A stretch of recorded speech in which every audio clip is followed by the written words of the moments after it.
Wildcat hockey. There's an atmosphere to this game.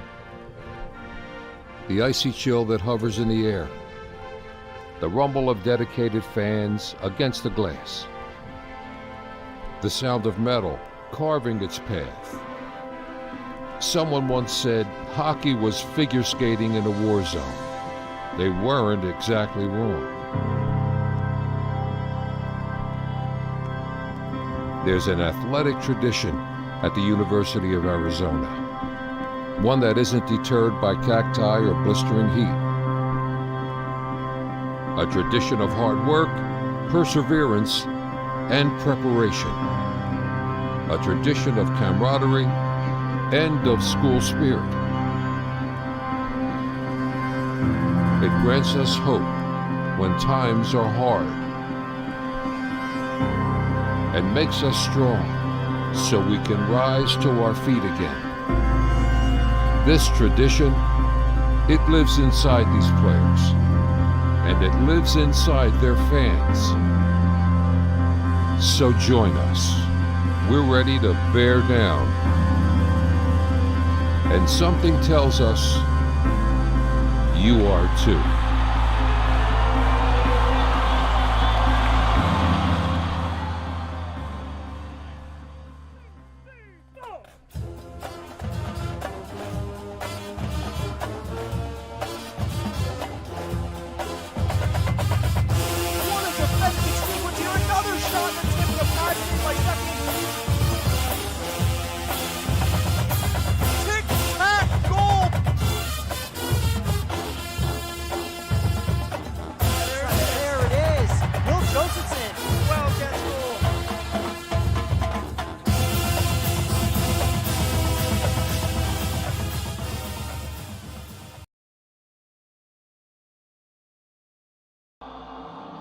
Welcome back, Wildcat fans, to the Tucson Arena as the U of A gets set to take on UNLV in the second of a back-to-back.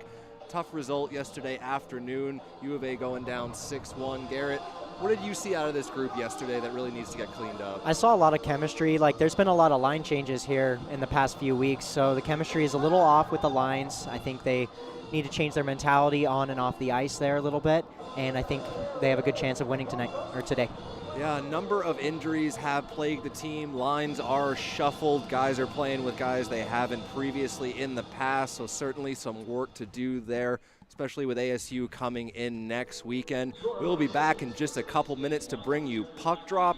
This is Wildcat Hockey.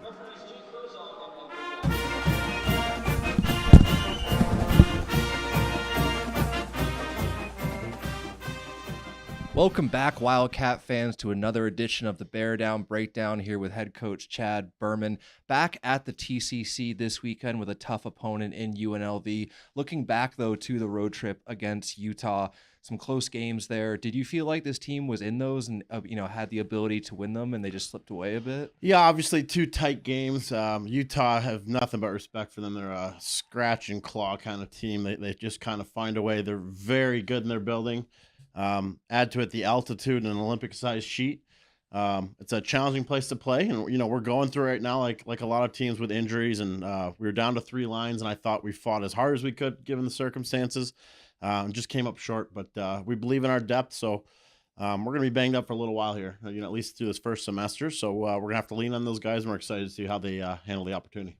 UNLV coming into the building, as I said, a tough opponent, one of the best in the ACHA at the moment. How are you preparing this group for that matchup, and how does it help you kind of get ready for ASU coming in the weekend after with those critical Cactus Cup games? Yeah, certainly one game at a time. I mean, if you better put all your focus on UNLV first, that's for sure. They are harder than they always are. A lot of speed, a lot of talent, a lot of depth. Solid goaltending all around. Not a lot of holes. They make quick decisions, so we'd better recover quick and keep things simple. If you turn pucks over against a team like this, boy, you're going to be in trouble. And we got into some trouble when we were out there. Hopefully we can, manage our game a little better, get a little more simple, a little more harder on the puck, and if so, I think we'll have more success. Speaking of the injuries that have occurred, but a guy drawing back into the lineup, Brody Selman, this weekend, what does he mean to get him back into the group and get him possibly on a line reunited with Jesse Lowell? Yeah, and boy, he's the heart and soul of your team. He's such a hard worker. He's such a ferocious competitor. Anytime you can add that into your locker room, let alone on the ice, that gets you a real boost. So we're excited. I mean, obviously unfortunate to see him get hurt, especially in the senior year. We've got big expectations for him. And so fresh start for him, looking forward to getting him going again. And obviously he'll be a major piece of what we're doing down the road. Of course, you want to focus on the games coming up at the moment, but going into the second semester, how do you think some of this adversity that the team has faced maybe in the first half of the season can help benefit the growth of this group going in? Well, it can only help, that's for sure.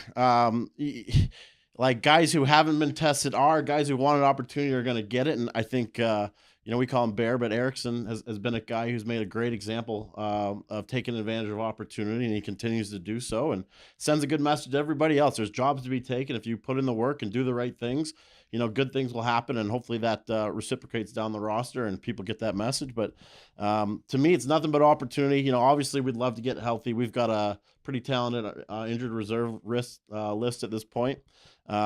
We'd like to get them healthy. We think that second semester gives us a boost and we can make a nice push. But right now we're in a bit of survival mode. And, how do we handle the next 4 games? I'm really excited to see how we handle the challenge.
So welcome back, Wildcat fans, as we are set to drop the puck on the second of a matinee, back-to-back UAZ versus UNLV.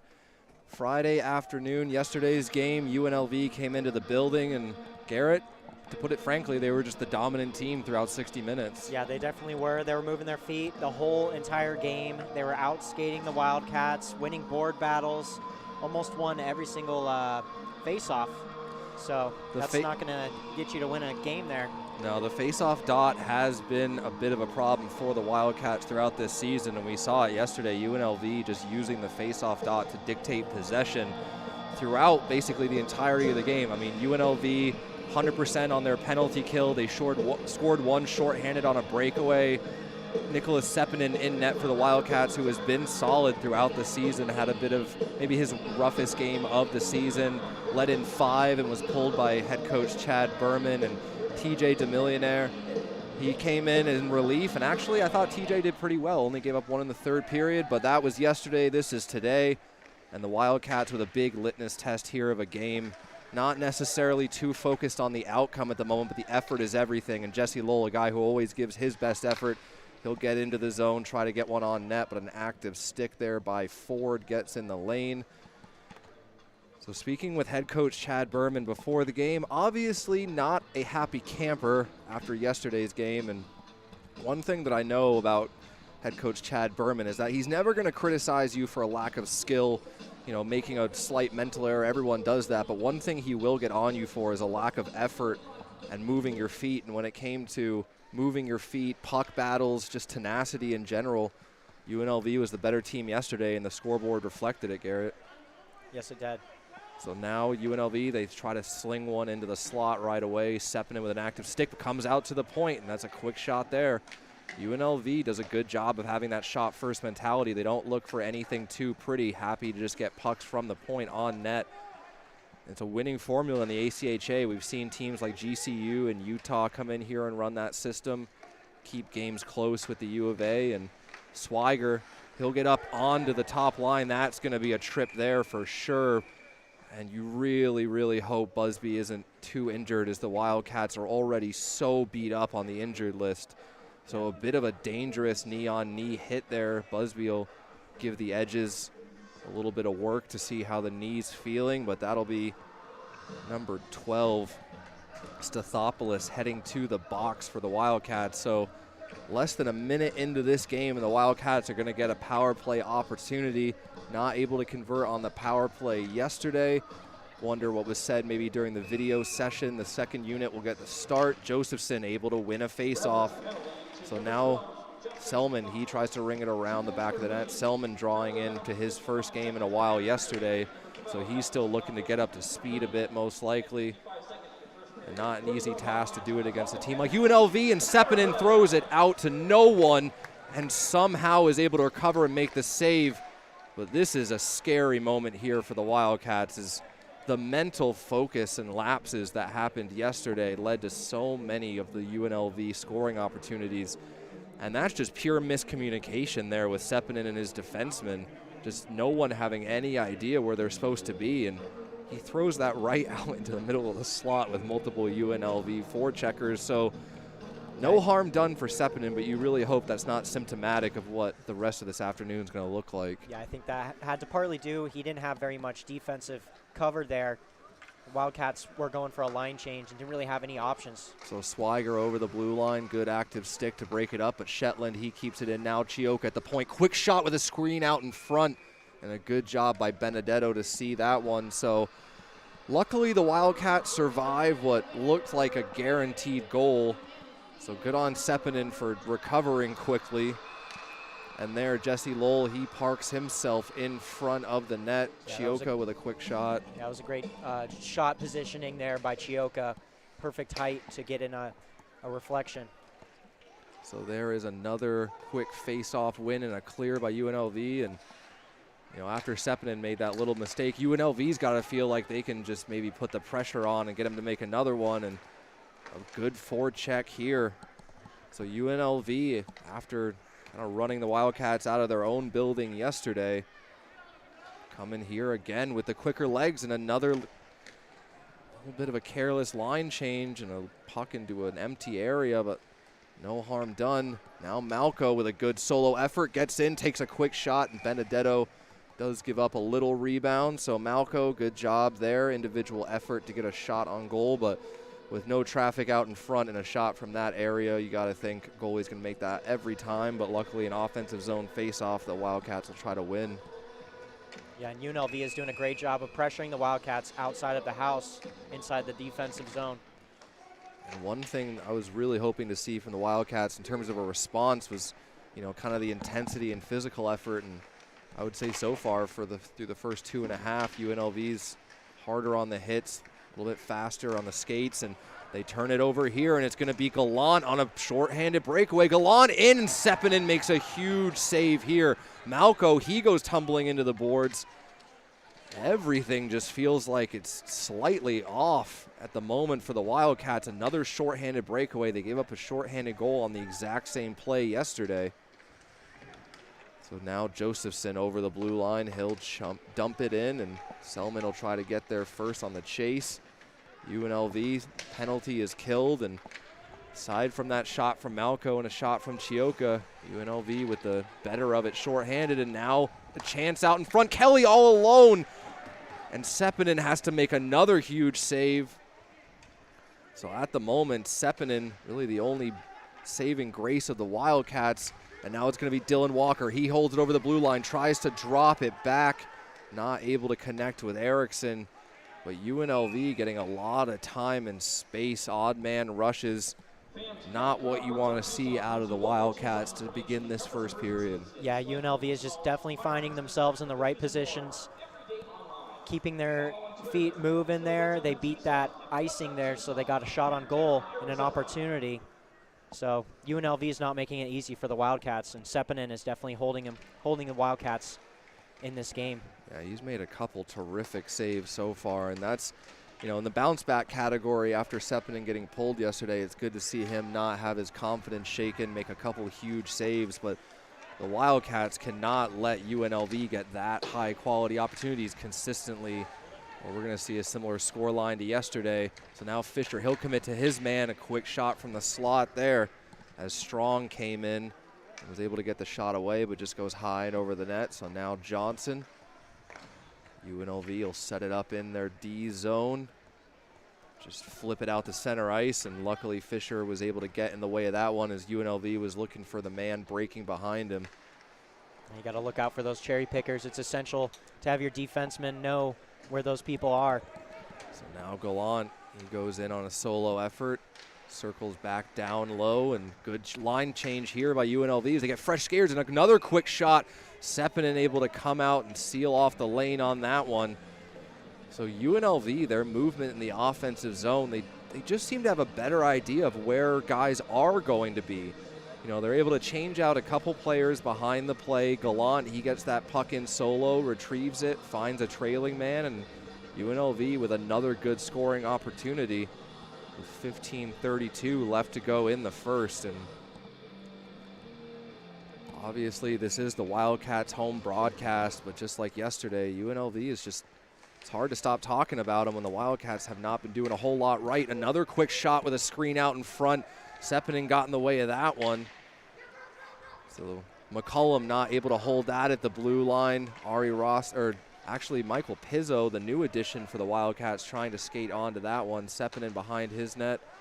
Little give and go between Hodgson and Overland. Rossi will get it as far as center ice, but McCullum will wind it back up. He can't connect, so that will be an icing, and the Wildcats will get an offensive zone face-off, but hopefully it's just, maybe kind of the jitters for the first period, trying to make adjustments from yesterday that have led to some of these breakdowns in coverage. I think part of the reason is the Wildcats offense is kind of holding back a little bit more in their defensive zone, and the Wildcat defense can't have a pass outlet to anybody, so they're not going to have a clean breakout if you can't pass it to anybody. And the Wildcats offensively, they probably want to take some chances, try to get some shots in on Benedetto, but we saw yesterday from the odd man rushes that UNLV, they'll make you pay if you overcommit to a play and are not able to convert on it. I mean, yesterday, a couple of those breakaways that UNLV had, U of A tries to commit, that extra defenseman pinching down low, and before you know it, it's turned over and heading back towards your goal. So Wildcats going to have to find that balance between taking some offensive risks while making sure to stay defensively sound. And as I said, next weekend's games are so critical to this season for the Wildcats. Obviously, you'd love to get a win here against a talented UNLV team, but you want to see the habits and the little details cleaned up before ASU comes into the building next weekend. So now that UNLV will just be content to dump that one in. Cosden, little touch pass here. And now maybe a chance, but Selman just not able to get to that puck first. Wildcats changing, so the bench is clogged up, and now Selman, he's in all alone waiting for some support. UNLV, though, able to win the board battle and get the puck quickly out. Fisher gets his hands up on his man to break up the play. So now Fisher being pressured. Nice little stop and turn there to create some space. Tries to find Jesse Lowell, but it goes straight to Ford. Shively, he's not able to drag it through. Swiger, he's able to play it out to the blue line, but the Wildcats just not able to gain possession, but now they finally do. So now Jesse Lowell working with Tyler Shetland. Shetland, beautiful dangle, tries to go cross crease, but Swiger just not there. So maybe just a little bit of those line shifts and changes. Hard hit there along the boards as Fisher got taken down. So Wildcats not able to come away with possession, so Ford with a good big hit on Fisher. And the Wildcats are having a little bit fewer or more line changes here, getting fresh legs, and it looks like it's changing the tempo of the game a little bit here. They're pressuring UNLV a lot more. Yeah, the odd man rushes have slowed, basically slowed to a trickle now, as UNLV hasn't been able to since that shorthanded opportunity. So maybe the Wildcats settling in a little bit, haven't been able to really possess the puck in the offensive zone quite yet. but not giving up those odd man opportunities and not letting guys find too much open space in the slot. A nice move there, but a good back check. UNLV with layers through the middle of the ice, making it difficult for Erickson. Quick shot there. Lively rebound off the boards. Defenseman for UNLV pinches down. They're able to keep possession for the moment. Hodgson in a battle trying to get it off the stick. And that'll come out of the zone there, so a good battle there by Hodgson. McCullum dumps that in.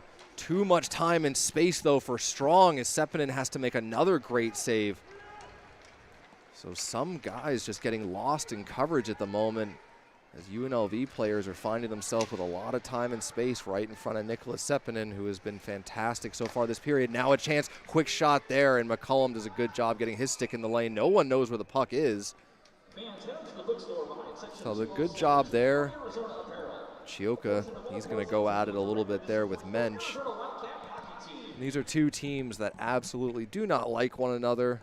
You know, ASU will always be the king rival for the Wildcats, but over the seasons, as UNLV has improved, this has definitely become a rivalry between two teams that do not like each other, and we saw a little bit of that boil over yesterday in the third period. A couple ejections for each team as the extracurriculars got a little bit out of hand to the refs' liking, and we'll see if that kind of play comes out today. But Gallant now, his speed was evident all day yesterday, and he's able to get over the blue line with that, but the Wildcats do break up the rush quite well, so Chioka hard off the boards. Marquis is trying to chase it down, and he does. Now Matthew Marquis in with a quick shot. I think that one might have got ramped up on the stick, but just goes over the top of the net. Marquis with a good job, but here's a 3-on-2 rush going back the other way. Now Max Johnson, quick shot, that goes off the back of the legs of Chioka. There's a couple tired Wildcats out there as they had to back check all the way down the ice. So UNLV going to try to hem this group in. They put a lot of traffic out in front, work it down low. Shoveled out to the slot. Now Wyatt with a shot. So UNLV doing a good job funneling pucks to the slot, but Nicholas Seppänen has been fantastic so far this afternoon. Yeah, and Chioka played that 3-on-2 perfectly, taking one man away from the puck and having Seppänen only focus on the shooter. So a good defensive effort by the Wildcats. Certainly feels more like a back and forth type of game than yesterday, where UNLV was just dominating throughout the first period. So the Wildcats, not exactly sure what adjustments they made, but I wouldn't say the Wildcats have been the better team by any means, but certainly a much better effort than what we saw yesterday so far. And now Jesse Lowell, he tries to swing his man. Now Tristan Swiger in all alone, and he scores! Tristan Swiger with a beautiful feed from Jesse Lowell. And the Wildcats certainly have improved from yesterday, as we saw nothing close to that level of confidence as Swiger comes in all alone and beats Benedetto clean. Yeah, that was a beautiful pass there by Jesse Lowell. Heads-up play, breaking through two defensemen there, and then scoring. So Swiger really steps on the gas as he's able to drag that puck onside over the line and makes no mistake on the breakaway. So Tristan Swiger. Wildcats goal! Scored by number 24, Tristan Swiger. Assisted by number 18, Jesse Lowell, and number 6, Ryan Fisher. Time of the goal, 9:02 of the first period. Again, Wildcats goal scored by number 24, Tristan Swiger. Assisted by 18, Jesse Lowell, and number 6, Ryan Fisher. Time of the goal, 9:02. So a terrific effort there by Tristan Swiger, who has moved up to the top line. Rewards Coach Berman for his faith, and Nicholas Seppänen got a feeling he's going to be giving Swiger a big hug after the game, as Seppänen was able to keep him in it. And then Swiger gets the Wildcats' first lead of the weekend here. Benedetto beat cleanly on a beautiful shot from Swiger. Yeah, again here, the Wildcats have had a lot of really fast line changes. And a chance now here for Erickson. He gets a quick shot away, just gets deflected wide. Another quick shot there. So now Overland, he holds it at the blue line, tries to go down deep to Erickson. Erickson works it with Shetland. Shetland goes back to the point, low to high. Hodgson with a big shot, that gets deflected. But the Wildcats with some of the most offensive zone time they've had all weekend here, as a bouncing puck does finally come out to UNLV. So UNLV trying to desperately get a change before the icing, but the ref's going to make sure they grab those guys, let them know they're going to have to come back out onto the ice. Got to love the gamesmanship from UNLV. You know that puck's going down for an icing, and you're basically screaming at your guys to get it back onto the bench as quickly as possible. So the Wildcats with a good shift there, another little haphazard line. So now Walker having a little discussion with the ref, not sure. I guess maybe they're not going to allow the U of A to change. Not sure what was going on there with Walker, but either way, Josephson, he'll get in to take the face-off. Rossi there jarring with his opposing UNLV player.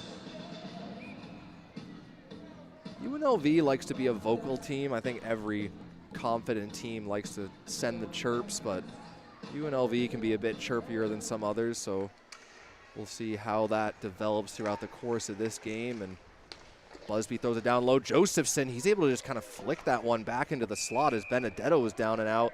That one's all the way up into the stands.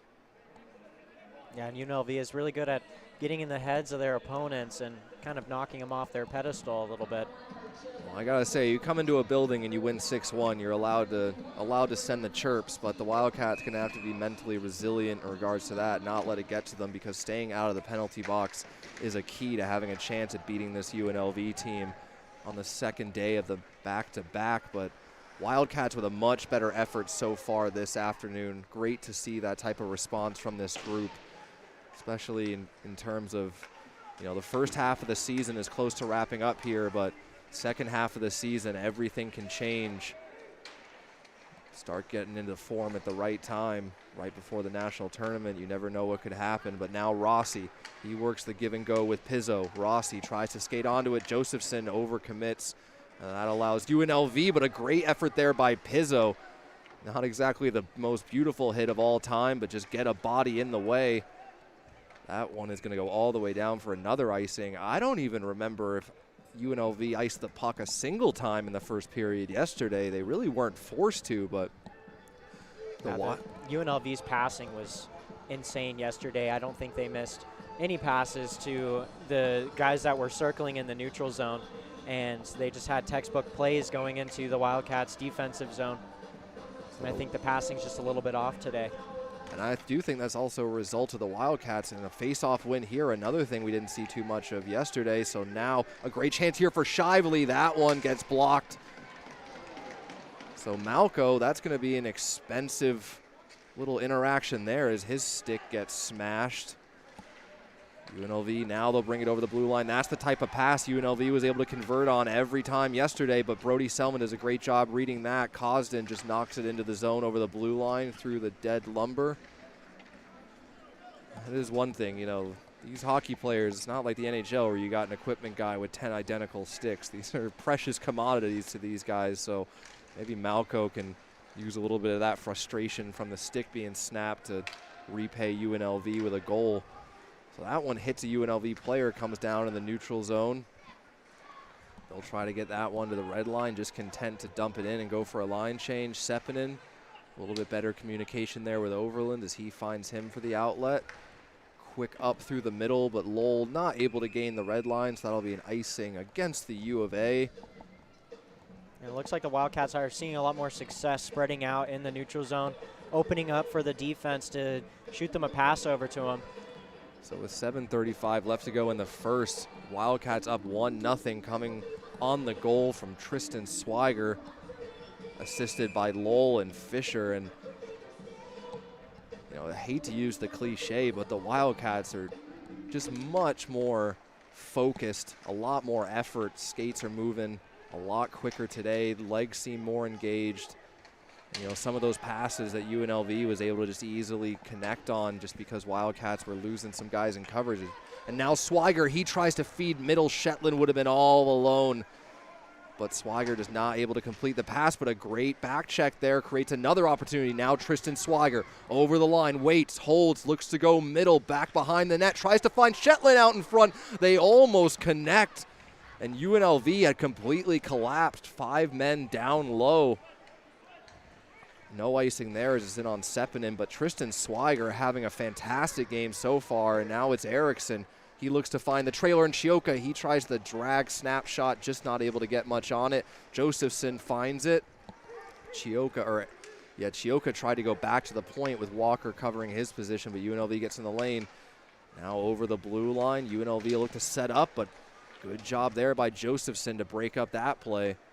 So down below the net, a little bit of time there. Quick shot from the slot, and I think that one got blocked. A great opportunity there as the Wildcats leave UNLV with a lot of time and space in the slot, and Rand did not wait to get that one away, but a great effort there by Dylan Walker to win a puck battle and cause a turnover. Another thing that we didn't see yesterday. So that 6-1 scoreline, a result of the Wildcats not doing a lot right, UNLV doing a lot right.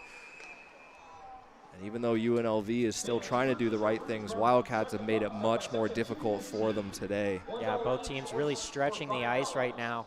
UNLV seeing a lot of success breaking up the Wildcats on the blue line with their 2-on-2s. So maybe just dumping the puck in and forcing the UNLV to break in or go further into their own zone will be a little helpful.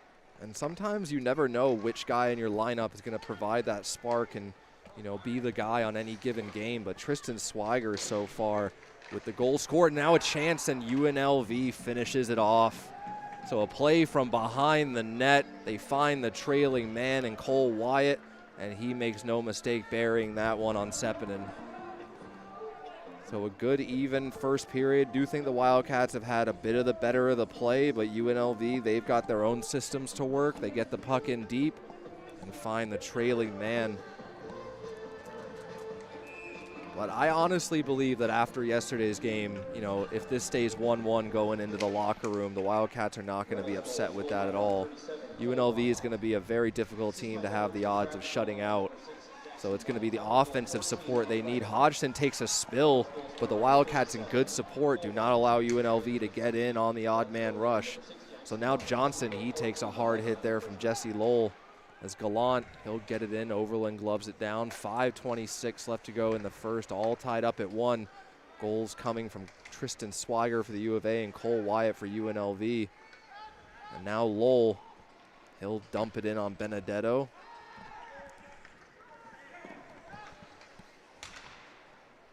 At the blue line, Walker able to disrupt that play. Now he gets possession, gets in. Dylan Walker tries to feed it to the slot, and Tyler Shetland picks up the garbage and buries it. What alertness by Tyler Shetland, a bouncing puck, and he's able to elevate that over Benedetto, and the Wildcats respond immediately. Yeah, that was definitely a heads-up play there, making sure you're paying attention where the puck is and always having your stick on the ice, and that's what happens there. And major kudos to Dylan Walker. He won that individual puck battle at the blue line, takes it in, goes down low behind the dots, looks to go slot, and even though that's not exactly the way Walker probably saw it in his head, Shetland is the beneficiary. Goal! Scored by number 27, Tyler Shetland.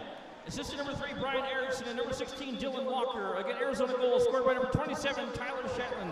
And now a chance here, but Pizzo. 16, Dylan Walker. Time of the goal, 15 minutes of the first period. So Pizzo not able to skate onto that one, but the Wildcats here regain the lead in the first period. And it's coming from Tyler Shetland, who did not draw into the lineup yesterday. He was healthy and good to go today, and rewards Berman. That was a great play there by Josephson, cutting that winger off. Pizzo out in front with another opportunity. He had the lone goal for the Wildcats yesterday. Now Fisher with a quick shot looking for a redirect out in front. It's still loose. Benedetto can't find it. It's behind him. Well, they're going to wave that off, but UNLV comes in late and absolutely steamrolls the Wildcat player who finished it off. The refs never blew the whistle, so I'm not sure what the problem is there in terms of the Wildcats finishing it off. No way that goal's going to count. But you really want to see the Wildcats come out of this with a power play. That was a dirty run to take from a long way out. And I was critical yesterday of the Wildcats being undisciplined in the third period. But that was just, I understand you got to defend the goalie, but can't just take, it doesn't give you a free pass to just take runs at guys. So we'll see how this shakes out in terms of the penalties. Of course, the UNLV player is going to the box. And the refs should blow that whistle a little bit sooner just so all the players are safe, especially the UNLV goalie. That can get a little dangerous.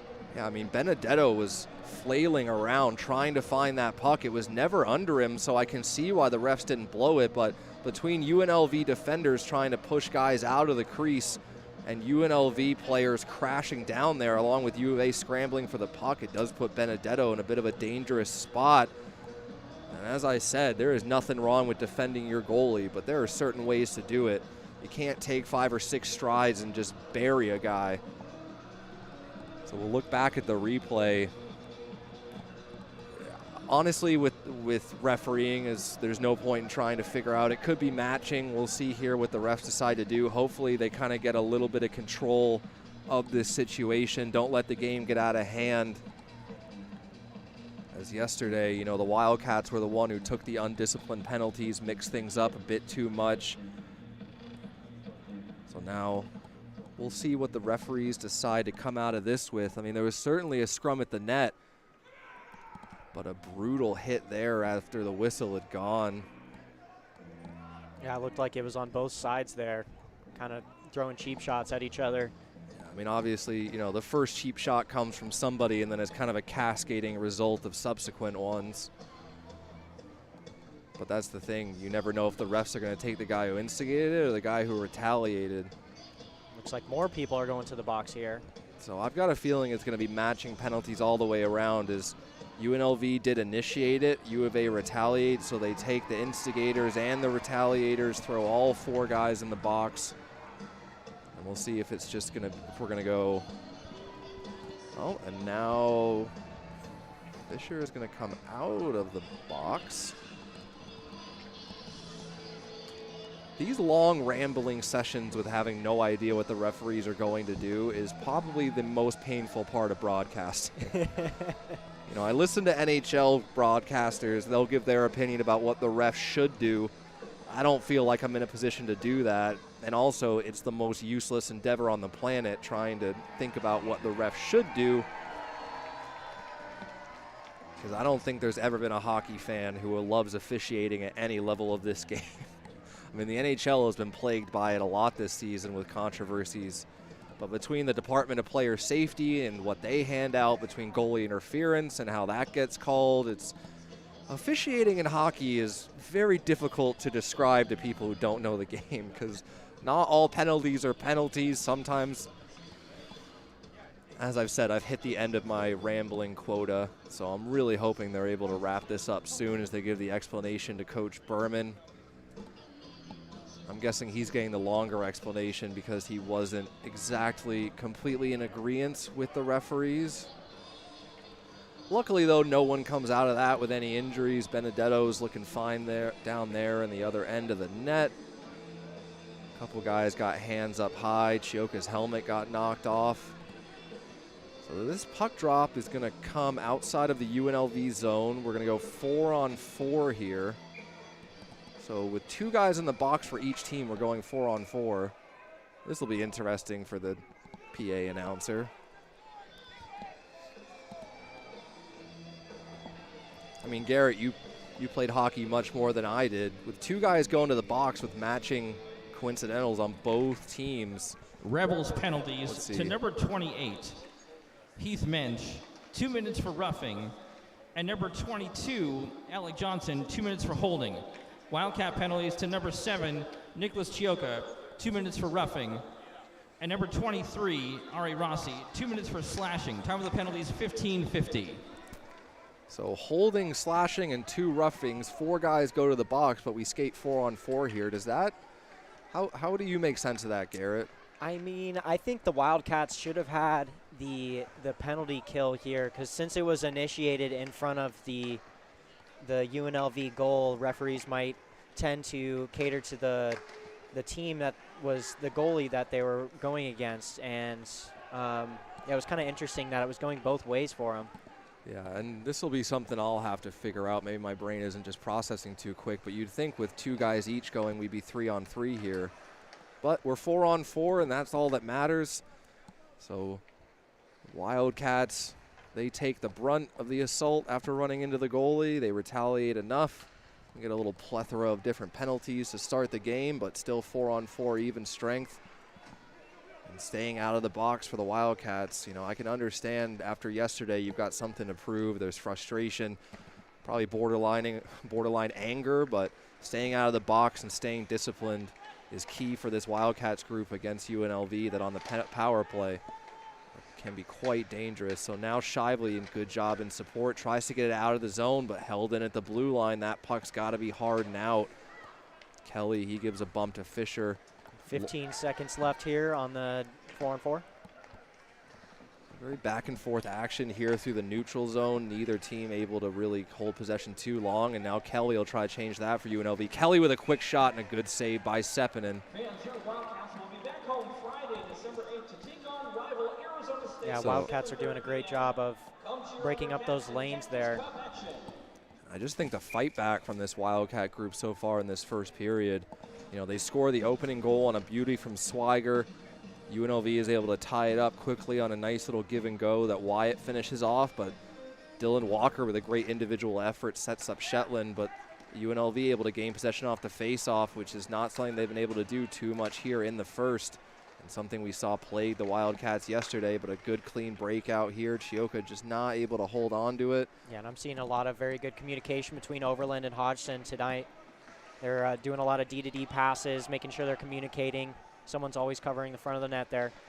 And that play with Chioka there. You know, Chioka has time and space, but it really just gives you an appreciation for professional hockey, the way they're able to handle such hard passes and able to settle them down and keep possession is, you know, watching a lot of ACHA hockey, these guys absolutely fly and have a lot of skill, but some things like holding on to pucks, Sepinen barely gets a little bit of the glove on that one. The Wildcats just want to keep that structure for the next minute and 20. No mental lapses here to finish the period. Busby, he gets pressured hard but still comes away with it. Busby and Chioka, they just telegraph the back and forth too much, and now a chance here doesn't get through on Sepinen. So in the final minute, the Wildcats have done so much good work throughout this period. You don't want to see it go to waste now. That was a great shot block there by Chioka. The Wildcats getting in shooting lanes here. Another shot there gets blocked by Malco as he goes down to a knee. But UNLV smelling a little bit of blood in the water. This one will hop all the way down, and it will go wide on Benedetto. That was a great hustle there by the Wildcats. Getting in those shooting lanes, blocking those shots, helping Sepinen out. That give and go between Busby. I mean, they had multiple chances to get it quickly out of the zone, but they just telegraphed the back and forth a bit too much. I mean, UNLV can just read where the outlet valve is, and just that's where you hope to see another forward kind of get into the mix, make the UNLV player have to cover someone else, because it was just a one-man forecheck getting in between Busby and Chioka. But Marquis, he tries to muscle that one, can't get it past the blue line. His forward keeps it in, quick shot and a deflection. That one, UNLV really piling on the pressure with 34 seconds left to go. Wildcats need to survive this. Sepinen, that one gets sent wide. And luckily, it's a hard enough shot to where it comes all the way out of the zone. The Wildcats can change some of those tired legs. UNLV's doing a little bit cherry picking here, and it looks like it worked out for him. Stathopoulos took the space given to him, but Chioka gets the turnover. Lowell, he's going to get some time and space now. Jesse Lowell, he feeds it middle. 10 seconds left to go. Selman goes back down below the net. Lowell's going to try to feed it out in front. Shively would have had a great opportunity here. Now he tries to get one away quickly. 4 seconds left. Blocked by Del Monte in the lane. So the Wildcats take a 2-1 lead into the second. And this is much more of the brand of hockey the U of A is trying to play over the course of this season. Yeah, that was definitely a very exciting last minute of that first period. Both teams were really hustling there, moving their feet, getting good passes off. So Sepinen with a terrific bounce back period there after being pulled yesterday. Tristan Swiger steps up to get the first goal. Shetland drawing back into the lineup, gets the second. So we will head into the second period in just a little bit here. Sebastian Janik with Garrett Kane. This is Wildcat Hockey.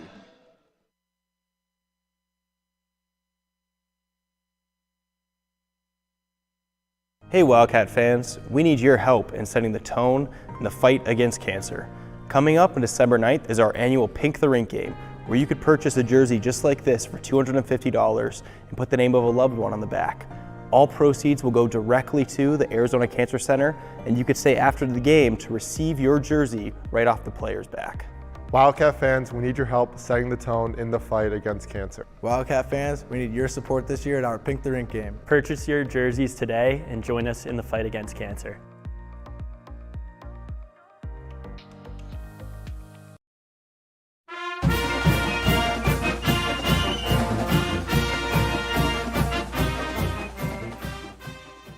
Here with Hunter Hodgson, it's been a big season for you, drawing into all the games so far, getting increased ice time. How has that helped you build your confidence with this team so far this season?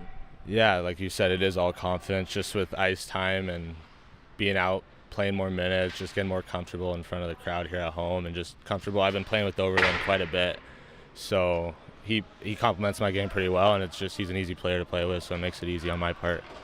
And from watching you two play together this season, a little bit different styles, Overland a little bit more, stick awareness, taking away space like that. You're a bit more throwing the body. How does that type of play help you get going?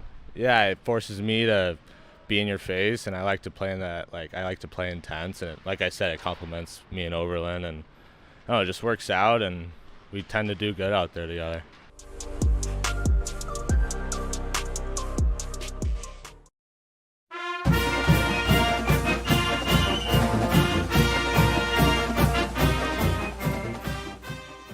Brian, this has been a bit of an interesting season for you. How has it been drawing into the lineup just as much as you have, and what were the expectations before the season?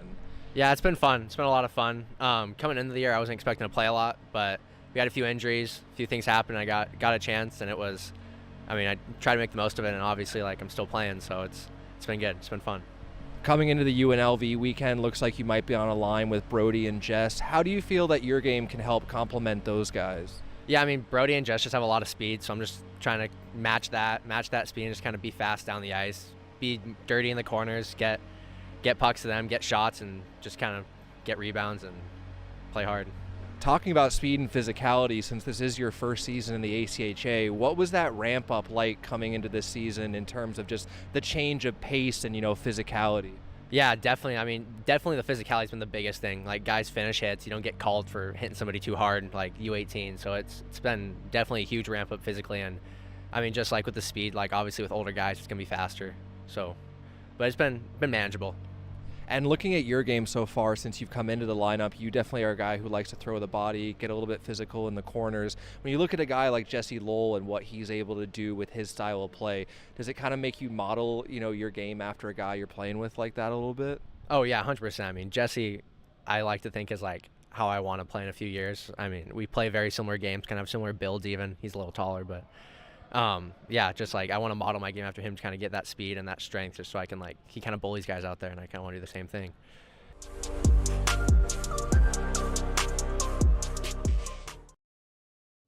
Welcome to Bulldog Nation. I'm Jennifer Flagg, Magnet Coordinator at Mansfield Magnet Middle School, and I'm thrilled to introduce you to our incredible school.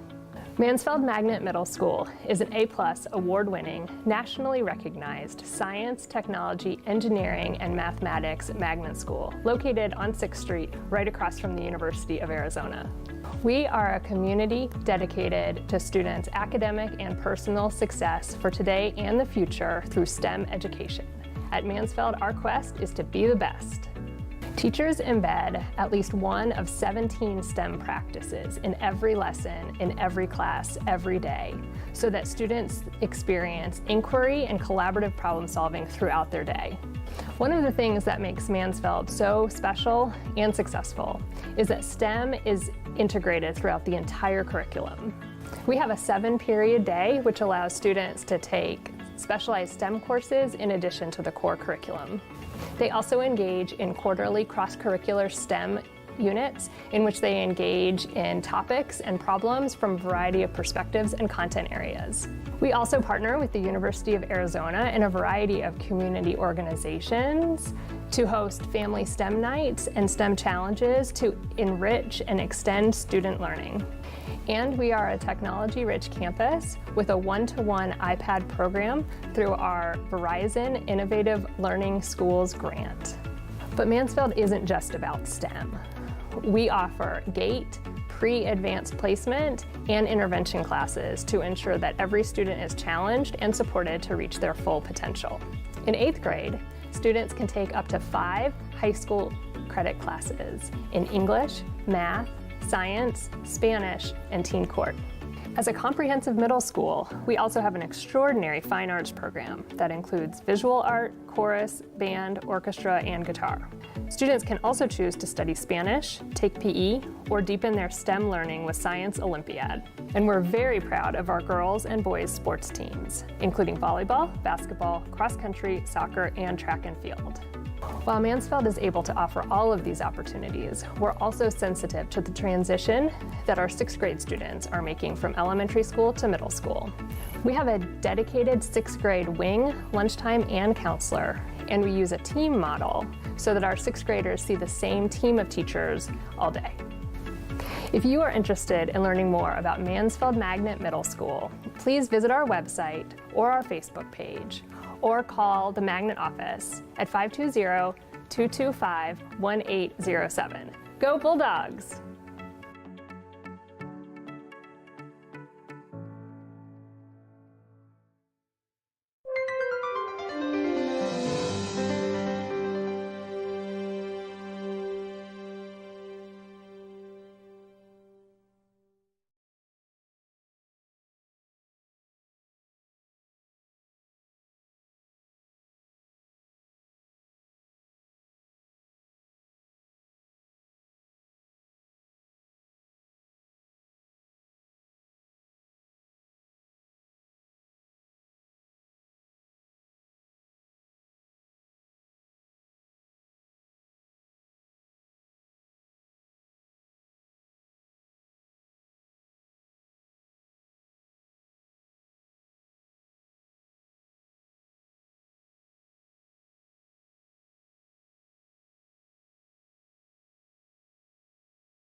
First goal of the game. Welcome to How does it Bulldog feel, Nation. especially against I'm this team? Jennifer Flag. Feels good. We had some problems yesterday scoring, finding the back of the net, so it was good to get one early, keep building on it. It was good energy builder for the boys. It felt good. Thank you.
Welcome back, Wildcat fans, as we get set to drop the puck on the second period.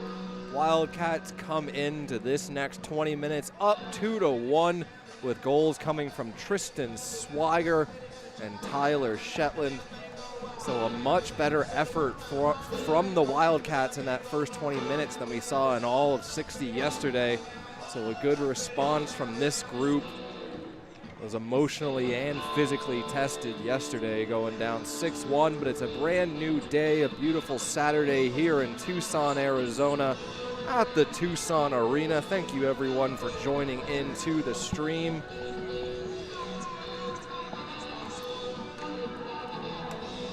Always happy to have the support, and always good to have, the opposing team supporters come in to watch the stream. We're happy to have everyone here, but let's make sure the chat isn't completely devoid of Wildcat support today, as these guys have played a fantastic 20 minutes, but 40 more ahead of them. Garrett, what did you really like out of the Wildcats in that first game? I definitely liked the first period. I definitely liked their intensity. They were definitely a lot faster, looking a lot more motivated to get to the puck, winning board battles, and just getting shots on net. The effort and intensity level much higher here today in response to that loss yesterday, but still a lot of hockey left to play. Sepinen had to make some huge saves early in the first, was able to hold the Wildcats in it, got some offensive support, but a hard bounce there off the boards. Luckily comes out to Jesse Lowell, and Brody Selman with a good burst of speed. He drops it to Swiger. Swiger with a quick shot. Benedetto seals the 5-hole up. But now Lowell, a little bit of time and space in the slot, touches it back to Busby. Busby, he'll look to go down low, hoping to find Selman, but UNLV only finds Chioka at the other point. That was a good rush there by that line as a trio able to create a scoring opportunity. UNLV happy to dump it in. Kelly gets in on the forecheck, fresh off the bench, and a quick shot, but that doesn't get through.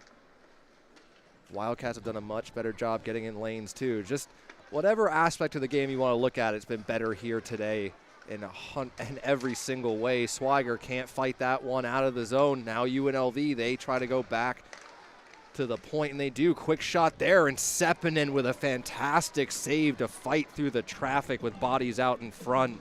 Yeah, and Tristan Swiger's really showing who he is. He just debuted last game, and he's already one of the crucial players here on the Wildcats this weekend. I think you mean Pizzo. Swiger's been here for the season so Pizzo's, far. yes, sorry. Yeah, Michael Pizzo, number 33, he got his first game yesterday after a late season addition after a number of injuries, really stripped down the Wildcat roster, but a chance out here in front. Gallant, he had a wide open back door, but the pass was just a bit too hard. Erickson, he's going to bring it back the other way with Walker going middle. Drops it back to Shively. Shively with a quick shot, and Benedetto is able to stick that one away again. So Walker, good job there. Breaks through the middle of the ice. He set up that second goal, and now Walker again just knocks it off the boards, gets down deep, rides the dasher. Erickson not able to corral it, but Walker holds it in at the point. Little Phil Mickelson lob wedge down into the corner for Josephson to retrieve. He's pinned up against the boards by McCullum. UNLV not able to get this puck out of the zone as the Wildcats are able to get fresh bodies on. UNLV looking lost in coverage now. Can the Wildcats take advantage of it? Couple tired UNLV players that have been stuck out there for quite a while on this shift. Rossi gets in, throws a hit on Del Monte. So now UNLV able to get the pressure off as this one comes in. Pizzo in on the forecheck. Hodgson takes a whack at it, comes over to Pizzo. He got his first goal in his first game yesterday. We'll see what he can do here this afternoon. Josephson takes a hard ride into the boards, but Hunter Hodgson does a good job to hold that in. Now Wyatt battling down low. UNLV will be happy to get this out of their own zone for the first time basically this period. 17-10 left to go in the second. Nice little touch there by Josephson to stay on side. Continues with the battle. So that type of compete and effort level is what you want to see from every single member of this U of A team up and down the roster. That one gets sent into the slot but can't find anyone. Wildcats would have liked to maybe see a little bit more patience on that breakout, but goes all the way down for an icing. You know, it's never a bad idea to go for an icing, get a quick reset on the play there. get something going on this face-off dot here in the Wildcat zone. So Josephson, he has been out there for a little while. They're going to probably try to get this, obviously going to try to get this face-off win, but as soon as they do, get the puck out of the zone and get some fresh bodies on, as Rossi decides to come in to take this face-off against McCullum. McCullum able to win it back to the point. UNLV looks to set up off the face-off possession. Off the boards, but not out. Josephson takes a whack, but UNLV keeps fighting it through. Now Hodgson. Great decision making there. So that was some solid patience there by Hunter Hodgson. Wildcats need a change. UNLV's going to want to try to take advantage, but they can't connect. Now Ziegler, he can't get the shot through a lane. Chioka, good job to move his feet and recover there, seal off the opportunity. Touch pass at the red line, good job there. Malco gets in first. Malco tries to center. Benedetto holds that. Cosden gives him a little bit too much of a touch, so he'll get a talking to from 3 UNLV players. And discipline is key for the Wildcats. You've got the lead in this game. You've played solidly through the first 24 minutes. You just want to make sure those tempers don't flare and those wires don't cross. And that play right there is something we didn't really see yesterday from the Wildcats, really trying to hustle to prevent that from causing an icing. So Malco gets on his horse, creates a scoring opportunity out of it. 16:07 left to go. No score so far in the second period. Wildcats up 2-1. Malco not able to win the faceoff. So faceoffs, obviously something that's difficult to teach, certainly difficult to learn, but you'd hope as the Wildcats move forward throughout this season, able to get a little bit better percentage-wise in the dots. Cosden, he's trying to hustle, just can't get there before Johnson does. And Stathopoulos, he'll dump it in, go to chase his own. Able to hold at the line by Jackson. Couple turns, Sepinen seals that off, picks up the puck immediately. Chioka, he's gonna go at it there with Rand. So UNLV obviously a team that's gonna try to frustrate you, get under your skin. Wildcats have done a good job not overly responding to that. So after that eruption of tempers in the first period, that's calmed down a little bit here. Refs, I think, sending all 4 guys to the box, kind of let everyone know that the retaliator and the instigator is going to go this afternoon. If you want to start something, you're going to probably end up hurting your team in the end of it. That one is up into the netting.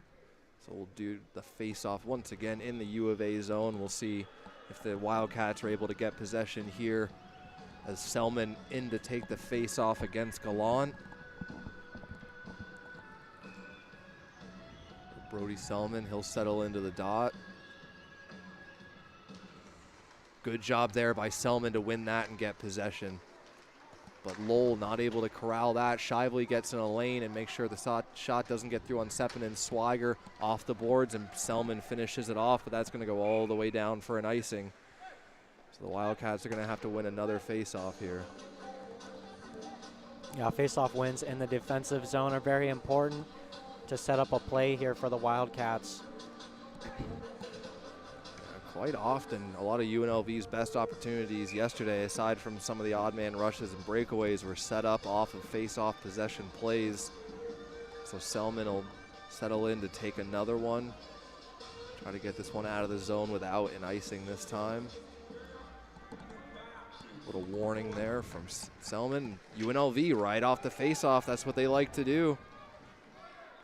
Win it back to a guy like Cole Wyatt, and he just immediately steps up and takes a shot. Sepinen has to fight through that one, so. Yeah, Cole Wyatt has a very quick release here this game. He's had a couple shots on Sepinen.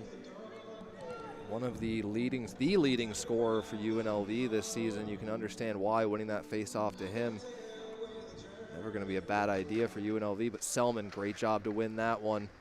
Swiger finds the outlet. Can he muscle it out of the zone as Del Monte ties him up? Gallant in there as well. 6-man battle along the boards. Comes out to Johnson. He tries to hustle to the middle. Broken up there. Quick turnaround shot by Gallant. Sepinen's aware of that one. That one held in at the blue line. That was a great play there. by McCollum. A desperation play to hold that in at the blue line. Some very tired Wildcats out here. Good reverse Got a delayed hit. penalty here. Looks like it's going to be on the Wildcats. We'll see what the call is. I didn't see. It must have been something behind the play. Looks like it's going to be a cross-checking penalty. So it's actually going to go against UNLV here. I didn't see what the play was, but maybe Max Johnson just not too happy that his shot got blocked, decided to take out his frustration. The Wildcats here with a huge power play opportunity. The power play has been almost an Achilles heel of the Wildcats this season. They haven't been able to convert on it when they need to. Gave up a shorty yesterday, but this is a very different game here as Shetland will be in to take the face-off against Kelly. Wildcats come away with possession. Chioka, though, just not able to settle that puck down as it was bouncing on him. But now Walker, he'll set it up, goes through the middle, touch pass, Swiger finds Shetland. Shetland tries to go middle to Walker. Now Jesse Lowell on the red line, goes to Shetland. Lowell, he tries to work it out front, comes over to Swiger as he settles that one down nicely, choking down on the stick, but makes a mistake there. That's too easy of a pass to pick off. Chioka on the back check against Kelly. Chioka does a great job hustling back to break up that play. And everyone loves the beautiful cross-crease passes and seam to seam, but you can't quite telegraph it like that. Shetland drops it back as he falls down. Rossi, though, not able to find another forward in support. UNLV's penalty kill is relentless. They're skating all over the ice, pressuring the Wildcats to make a mistake here. We saw multiple shorthanded breaks yesterday from UNLV, so they love to take advantage. But now Chioka in with a quick shot. Benedetto able to stick that one to the corner. Josephson gets there. UNLV commits 2 men to the puck carrier. Yeah, UNLV's hustle on the penalty kill is admirable. Wildcats, though, got to take advantage of that with some better passing. And now Chioka with a quick shot. Rossi screening out in front. Wildcats able to keep possession here. Walker calling for it. Dylan Walker back to Chioka. Chioka down low. They try to go cross crease. Another quick shot attempt by Walker. So the Wildcats trying to pile on the pressure with 20 seconds left to go in the power play. Beautiful pass here from Walker. Benedetto barely got a bit of a glove on that. Dive back into his crease. Chioka takes a shot, and that shatters the twig. So bad luck there for Chioka, but Selman able to hold it in. And I'm guessing this is going to be a too many men on the ice call here for the Wildcats as they tried to frantically get Selman over the boards to hold possession. I think they might have just got caught with a 6th man. That's interesting, the way that stick snapped there. It snapped from the handle. You don't see that often. Okay, maybe I was completely wrong. I actually have no idea what's happening. Maybe the play was just offsides and came out of the zone and they ruled it unintentional offsides. So this is going to come down into the U of A zone. 5 seconds left here on the power play for the Wildcats. See, that's why with ref folks, just expect the worst. You'll never be disappointed. So luckily the Wildcats do not take a penalty on that play. Still some discussions though. Oh, I hate being right. So the Wildcats do take a penalty there. Malco's going to be the one to serve it. Max Johnson's getting up, ready to hop out of the box in 5 seconds. So it's going to be a minute 55 on the power play for UNLV. Bit of a brutal penalty there to take on the power play. Too many men on the ice. So we're going to have 4-on-4 hockey here for 5 seconds, and Wildcats are going to go on the penalty kill. Face-off possession, so important. UNLV would be more than thrilled to win this, and they do. So now Wyatt, he feeds it down. Trapped along the boards there, and a crucial minute 50 in this game. Jesse Lowell in a battle along the boards, trying to fight against Gallant, able to get it back to Fisher. Fisher needs to get this one out of the zone, hard off the boards, and he does. That was a great play there by Fisher, just rocketing it out of the Wildcat zone on the glass there. And Erickson causing havoc in the UNLV zone, shorthanded, best place to kill a penalty. Yeah, so often you see, kind of those softer plays off the boards, and especially on the penalty kill, it just has to be out. And a good job there by the Wildcats to break it up at the blue line, and a great job by Shively to make sure Wyatt wasn't able to cleanly settle that one down. Fisher pressures his man, and Ryan Fisher with another great penalty kill effort. So Ryan Fisher and John Shively. Wildcats are definitely turning around their penalty kill here, really pressuring UNLV just like they were doing to the Wildcats. Some good individual efforts by the U of A defenseman, and a great job there by Connor Ziegler. Hard back check, strips the puck, and this type of tenacity. Yeah, Will Josephson and Connor Ziegler are known for their penalty kill. They're really hard workers out there on the ice, and they get the job done. Yeah, two guys who are also close off the ice. Helps build the chemistry when the skates are laced up. But now McCullum, he's got time as the Wildcats collapse down low. A quick shot. That goes wide on Sepinen. Dies on the glass, though. Doesn't get out of the zone. Now with a couple little touch passes, trying to set up room as the Wildcats collapse down low, but they don't want to give too much space. UNLV barely able to hold that one in. 15 seconds left to go on a crucial penalty kill as the Wildcats try to get in lanes. UNLV waits, quick shot, great shot block there. Josephson tries to dive to get it out of the zone. Cosden not able to get in the lane, but right into the chest of Sepinen with 1 second left to go until Malco gains his freedom. And that was a beautiful penalty kill there by the Wildcats. 1 second left on the clock. And just hustle and effort. Guys just battling to get in lanes, block shots, hold guys against the boards, not give UNLV. I will say they had a little bit of time up at the top of the umbrella, but if you got to sacrifice any opportunity, it's going to be point shots. You can't shut down absolutely every lane. You got to let them have something to look at, and if that's the most dangerous thing you give up, it's a good penalty kill. So the Wildcats here doing a good job as they... And I think the Wildcats are going to be going back on the penalty kill here as Overland didn't see what happened quite there. Overland not really a guy who typically mixes it up by any means. I think he just hauls down his man, stick gets in between the legs. And it's going to be the UNLV player going to the box. Yeah, and it looks like he was holding on to Overland's stick there. Overland's pretty lucky for not getting that penalty because usually you're supposed to drop your stick to not pull that penalty, but... Well, maybe it's just, you know, after he saw what happened to Malco's stick explode, he was holding on to that thing for dear life. It's $300-400 right there. You're not just going to let someone grab it and walk away, but... Yeah, the Wildcats are going to be down quite a bit of money here after this game. Yeah, 2 sticks already broken. Between Chioka's snapping, Malco's snapping, this is a pricey afternoon for the Wildcats, but they'll pay whatever price it takes if they're able to get a win here on home ice against the talented UNLV group. And while talent's part of the game, what's changed today for the Wildcats is the effort and the compete. It's been so much better so far, and they win that faceoff. Shetland to Walker. Chioka over to Walker. He tries to go cross crease, but it's just a bit too telegraphed. That's obviously the ultimate pass you want, and it's really the only one UNLV has to defend there.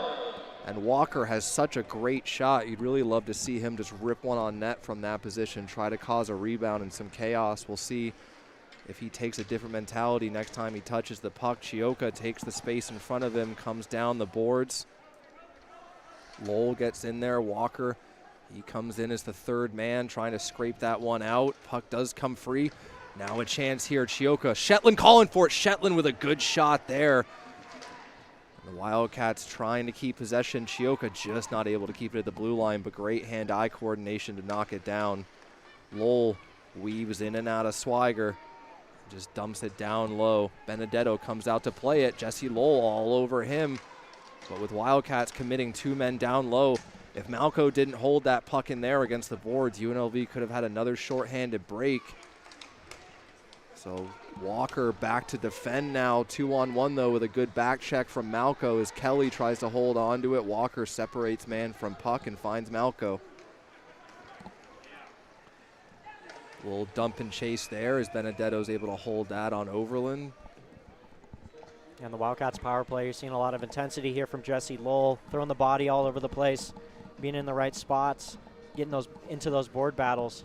And it's always good when the Wildcats can have a lead without Jesse Lowell scoring, because that has not been the case throughout most of this season. But Swiger stepped up huge, Shetland drawing back into the lineup as well. And Walker on the power play, as I said, he's just got such a good wrist shot. It would be awesome to see him take a little bit more of a shoot-first mentality. But UNLV is playing this their penalty kill very smartly, kind of passing around the puck, keeping the possession away from the Wildcats. Well, especially just because of some of the shorthanded breaks UNLV has been able to set up. I mean, you don't want to be conservative on your power play by any means, but it certainly gives you something to think about when you've seen breakaways go the other way when you're on the power play. Malco tries to touch it back to the point, just can't quite get it. 1 second left to go, so that will finish off the penalty there. Now maybe some time for Rossi with a quick shot. That gets blocked in a lane. Wildcats need to recover on defense here. Gallant with a nice move to escape the pressure. And Rossi able to break that up, and Sepinen wisely just gloves that one down. So some good hustle and compete there. 8:13 left to go in the second period. No goals in this 20-minute frame, but in the first it was Swiger and Shetland who got the U of A the lead. And the Wildcats shots on goal here are 14, 17 for UNLV, so they're keeping it pretty similar on the score sheet here. Yeah, this time in the second period yesterday, I think it was about 21-10 UNLV, so the Wildcats have turned down a couple opportunities to shoot the puck, which I'm never a huge fan of, but they know better than me because they are much better at hockey. So Walker able to force that one out of the zone. McCullum over to Johnson. A lot of tenacity from this line, trying to get the puck out of the blue line. UNLV sets up, not able to get good wood on that slap shot. So Shively battling hard down low. Fisher comes in support. He takes his man down to the ice. So UNLV having much more of a rough ride along the boards than they did yesterday as the Wildcats look to ramp up that intensity. But a good move off there, and that one hit the side of the net. Thought it popped a water bottle. Luckily, just through the twine, but this is a tired group of Wildcats at the moment. You really want to see a quick shift here and a line change as UNLV is able to hem them in their own zone. Fisher knocks that one off the boards, and luckily for the Wildcats does not have enough rolling puck, no icing, fresh legs. McCullum not able to get that one out cleanly. He's going to be under pressure now. UNLV finds the open man, and Cole Wyatt will lead it out with Gallant busting through center. Comes all the way across, and Sepinen, it goes through the legs, and Gallant finishes it. So they try to find Gallant in the middle. Luckily for UNLV, it comes out to the third man, gets through the legs of Sepinen, and Gallant finishes it off. So all it takes is one rush, and UNLV has tied it up here. And I think the Wildcats thought that Sepinen covered that puck there, so we didn't have very much coverage in front of the net, clearing the net for Sepinen. So the speed from Gallant through the middle, just the U of A overcommits to him. It finds the trailing man at the very end. So the Wildcats back to tied up. Busby in a battle here with Wyatt. So the Wildcats were able to respond quickly in the first period after UNLV scored. Good hustle there by Brody Selman as he puts the body into his man.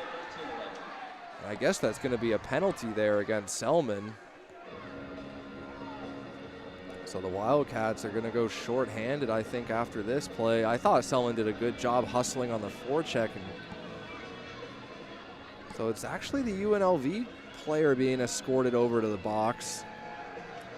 I have been incredibly wrong in my penalty calls, but as a Wildcat, member of the Wildcat family, I am a little bit happy that I'm wrong here again. That's going to be Jackson Wyatt going to the box there. So I don't think the UNLV team liked the hit thrown by Selman. I didn't personally see anything wrong with it. He beats out the icing hard, throws a hit. I'm guessing it's the retaliatory penalty that UNLV gets called for. Yeah, the refs will always take the retaliation over the initial. So something UNLV didn't like about that hit, but with a tie game here, 6:29 left to go, huge power play opportunity. So the ref gives a little bit of a talking to, hey, stand still, bud. Refs are going to make him redo it again.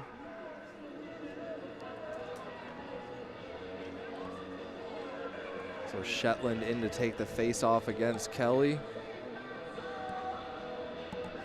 As the refs try to get everyone coordinated and disciplined. A little surprised there they didn't switch out the centers. So that puck's loose, and no one knows where it is, but Benedetto able to fall on top of that one, as that one was just having a little stroll through the crease, and everyone was looking for it. So the Hogan transportation power play here, a critical one in terms of momentum of this game. The Wildcats were able to kill off the UNLV penalty or power play, and now they get their own opportunities. Wildcats get possession off the draw. Walker can't fight it through, but they do stick with it. That was a great job there by Shetland to come and support, make sure that puck does not go down the other way, because Gallant, he's the speedster on the team for UNLV, and he would have had a lot of time and space as Lowell dumps it down with Chioka activating as the defenseman. Gallant now, Josephson tries to put the body into him, and with that vacated point by Chioka, goes all the way out of the zone. Looks like Jesse Lowell's taking a little bit to get onto the Wildcats bench there. Hopefully that shift doesn't slow him down. He looks no worse for wear, but always want to see Jesse Lowell at his full potential. Del Monte, he hits Walker up high. Walker's down. So Del Monte tries to throw a reverse hit and catches Walker right in the head, and he is not getting up. Well, luckily now he is. But Walker took a hard hit to the head there, and the ACHA is very strict about head hits. I'd be interested to see what the refs decide to do here. And Del Monte's going in for a high sticking. So it's going to be a high stick. I thought he caught him with the shoulder looking at it originally. Okay, so from this angle, I thought Del Monte tried to get him with a reverse hit, but in the follow-through of the hit, gets the stick up into the face and chin of Dylan Walker. Obviously, the cages are there, so no chiclets are going to go spill into the ice, but I don't think getting smacked in the chin with a hockey stick is going to feel too great. So now the Wildcats with 1 minute and 10 seconds of 5-on-3. Refs are being quite strict on the face-off composition at the moment, so we'll do this again. So Shetland in to take the draw. Wildcats get possession, almost get possession, as Jesse Lowell tried to feed that one through. 5:32 left to go in the second period. Wildcats on 1 minute of 5-on-3. Shetland able to settle that one down, but whacked out of the zone by UNLV. You just want to get in, get shots on goal. Don't overthink this 5-on-3. Walker feeds it down low, looking for Lowell, and he finds him. So now Shetland walks into the dots, goes back to the point to Chioka, over to Walker. Walker down low, Lowell, Chioka, Walker, all playing catch, but it's just too simple for UNLV. I mean, in a 5-on-3, you still got to move your legs, folks. So now Walker tries to go down to Shetland. UNLV able to get in the lane. It looks like they're trying to get Benedetto to overcommit on a post, and it doesn't look like it's working. He's really quick on post-to-post in his own goal. 5-on-3s are such a fascinating part of hockey because it seems like it should make everything so simple, but it's rare to see a team not kind of overthink the 5-on-3 and just look for something beautiful. And luckily for the Wildcats here, Wyatt came out of the box just after that puck went down, so now 40 seconds left to go on the 5-on-4. No shots on goal for the Wildcats during that 5-on-3, and that's a statistic you always hate to say. So now Josephson, he gets ridden down for his efforts. He's sitting on top of the puck, finally comes loose. Malco tries to go to the middle, not held in at the line by Overland. So with 18 seconds left to go, that's probably going to finish off the remainder of this power play. And I think just overthought it a little bit. So now Overland waits, takes some space. Nice little saucer pass over to Selman. Selman just loses the handle. Looking for some support down behind the net. Del Monte fresh out of the box. Sepinen's going to come out to play that. And obviously, because of the rule in hockey of not touching the goalie, Del Monte just has to be content to go for a line change. But the Wildcats here are going for a line change of their own. Overland able to get enough on it to Walker. So dumped in deep, Benedetto. Good hit by Walker. I'm sorry, folks. That laugh was not professional, but it is comical to watch. I mean, Walker absolutely a bit of a hit on the numbers, and then Walker just gets blown up against the boards after the play. Sometimes you just got to enjoy what you do, folks. So I don't think they're going to be calling both sides here on this play.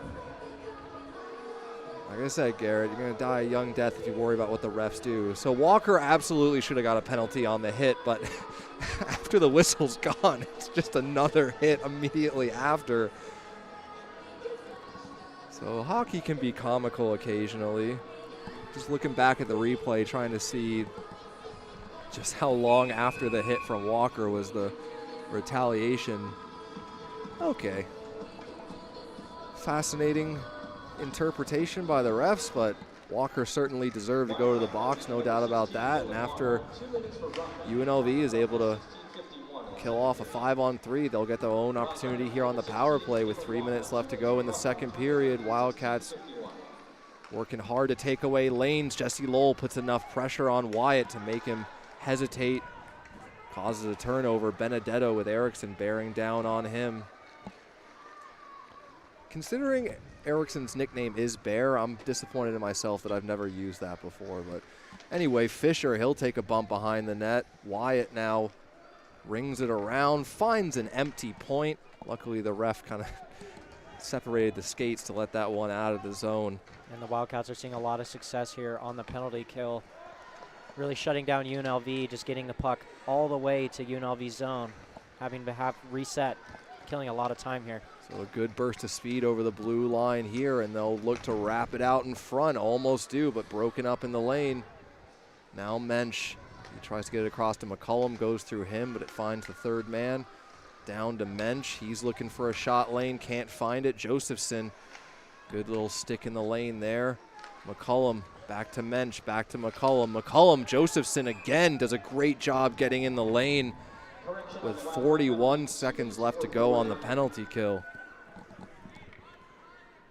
So a back and forth game here in terms of power play opportunities. Neither team able to convert in this period. Wildcats did have a 5-on-3 where they just turned down some opportunities to shoot. UNLV trying to work it up high. And it looks like both special teams here are really showing what they got. So Lowell comes out to pressure his man. Couple little touch passes, but it's into open space. Cosden, he rides his man into the boards. Mensch calling for the puck on the near side. Goes back over, looking for a lane. Quick shot, doesn't get through though. Wildcats, can they clear it? Held in at the blue line is Jesse Lowell. Oh my God, what a stop up there. Glad to not see a ligament tear. Jesse Lowell able to stop a lot of forward momentum, and now Brian Erickson. He doesn't have a lot of space, but he does do a great job of finishing off this penalty kill. So Brian Erickson with a good hustle as the Wildcats are about to get back to full strength. Nice little touch move there between the legs. Cosden goes into the corner to tie up his man. Back to 5-on-5, but shifts after power plays can be dangerous. Wildcats need to get this out of the zone and settle things down. And the Wildcats definitely look a little tired out here. Walker does a good job pulling that puck away from the boards. Erickson takes a hard hit there against the bench, but he's no worse for wear, luckily. Hodgson, he's going to commit to this. Wildcats are changing. Luckily, UNLV could not get a crisp pass there, or they would have had numbers going into the zone. You definitely need communication between your defensemen, letting them know that you are doing a line change. And you have to realize that there might be UNLV players right behind you. So Walker did a good job of touching that one into the zone. Swiger tries to find someone. Overland will get to it first. Quick shot, bouncing puck out in front, and UNLV will just hammer this down the ice as Shively tries to hustle to get enough time for maybe some possession off the face-off. This is going to be a big face-off here in the UNLV zone for the Wildcats with 3 seconds left on the clock for the second period. A quick shot off the face-off would be fantastic. Yeah, definitely winning this back to the defenseman. And they're going to go with Brody Selman. Looks like to take the face-off, as he is percentage-wise probably been the best. They put Swiger right behind him in the shooting position. So trying to get it to Swiger for a quick opportunity. Selman does. Swiger just couldn't get it through. UNLV put a lot of bodies in the lane. So after the second period, we are all tied up at 2. Wildcats with a great effort so far this afternoon and an important bounce back game. Sebastian, Janet, Garrett, Kane will be back in just a little bit to bring you the third period. This is Wildcat hockey.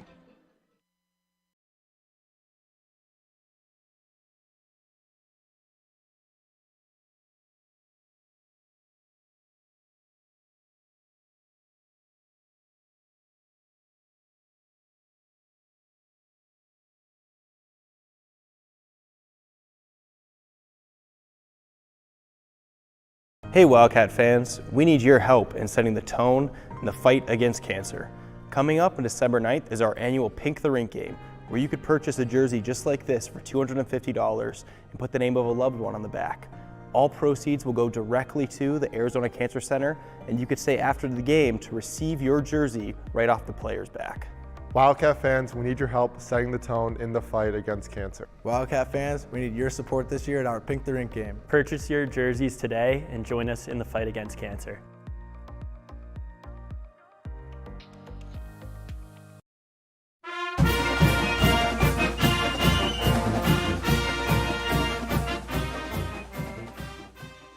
Here with Brody Selman, big weekend for you. You've been out of the lineup for a bit with an injury. How excited are you to get back, into this lineup and help the team out? Yeah, I'm really excited. It's been hard to watch from the stands. Really excited to get back and hopefully make an impact. So, looking at the practice lines, it looks like you're possibly going to be on a line with Jesse Lowell this weekend. How excited are you to also be reunited with him and kind of try to get that chemistry going? I'm excited. It's great. Jess is a great player. We've been playing together for a while. Everyone knows we got good chemistry. Hopefully we'll bring it this weekend. UNLV has been a tough opponent over the couple of seasons you've been against them. How does that team play, and what does this U of A group need to do to, kind of counter some of the play styles of UNLV? Yeah, Vegas plays hard. They're hard on pucks. They move their feet well. We're looking to do the exact same thing, be physical, and give it right back to them.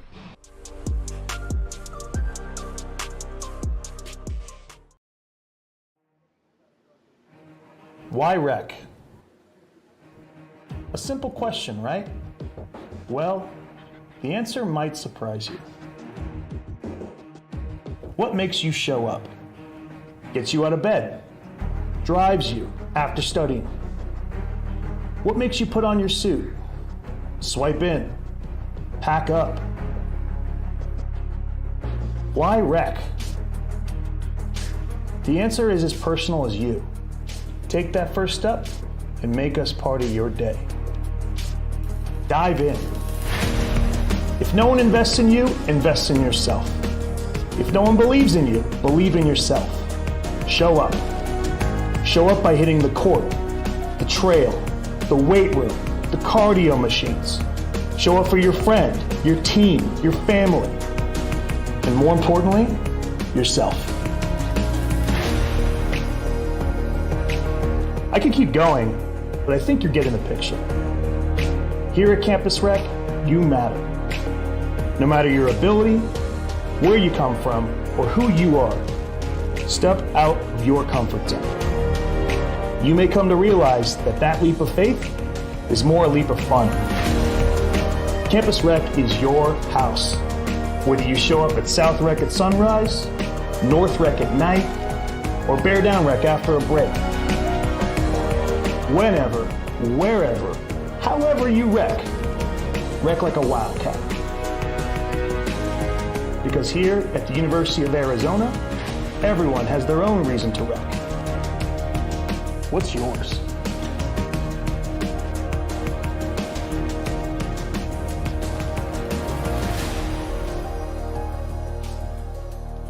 Make Campus Rec part of your day.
back, Wildcat fans, to the third period. Before we get set to drop the puck on the final period, let's hear a couple quick words from Tyler Shetland as we spoke with him after the second period.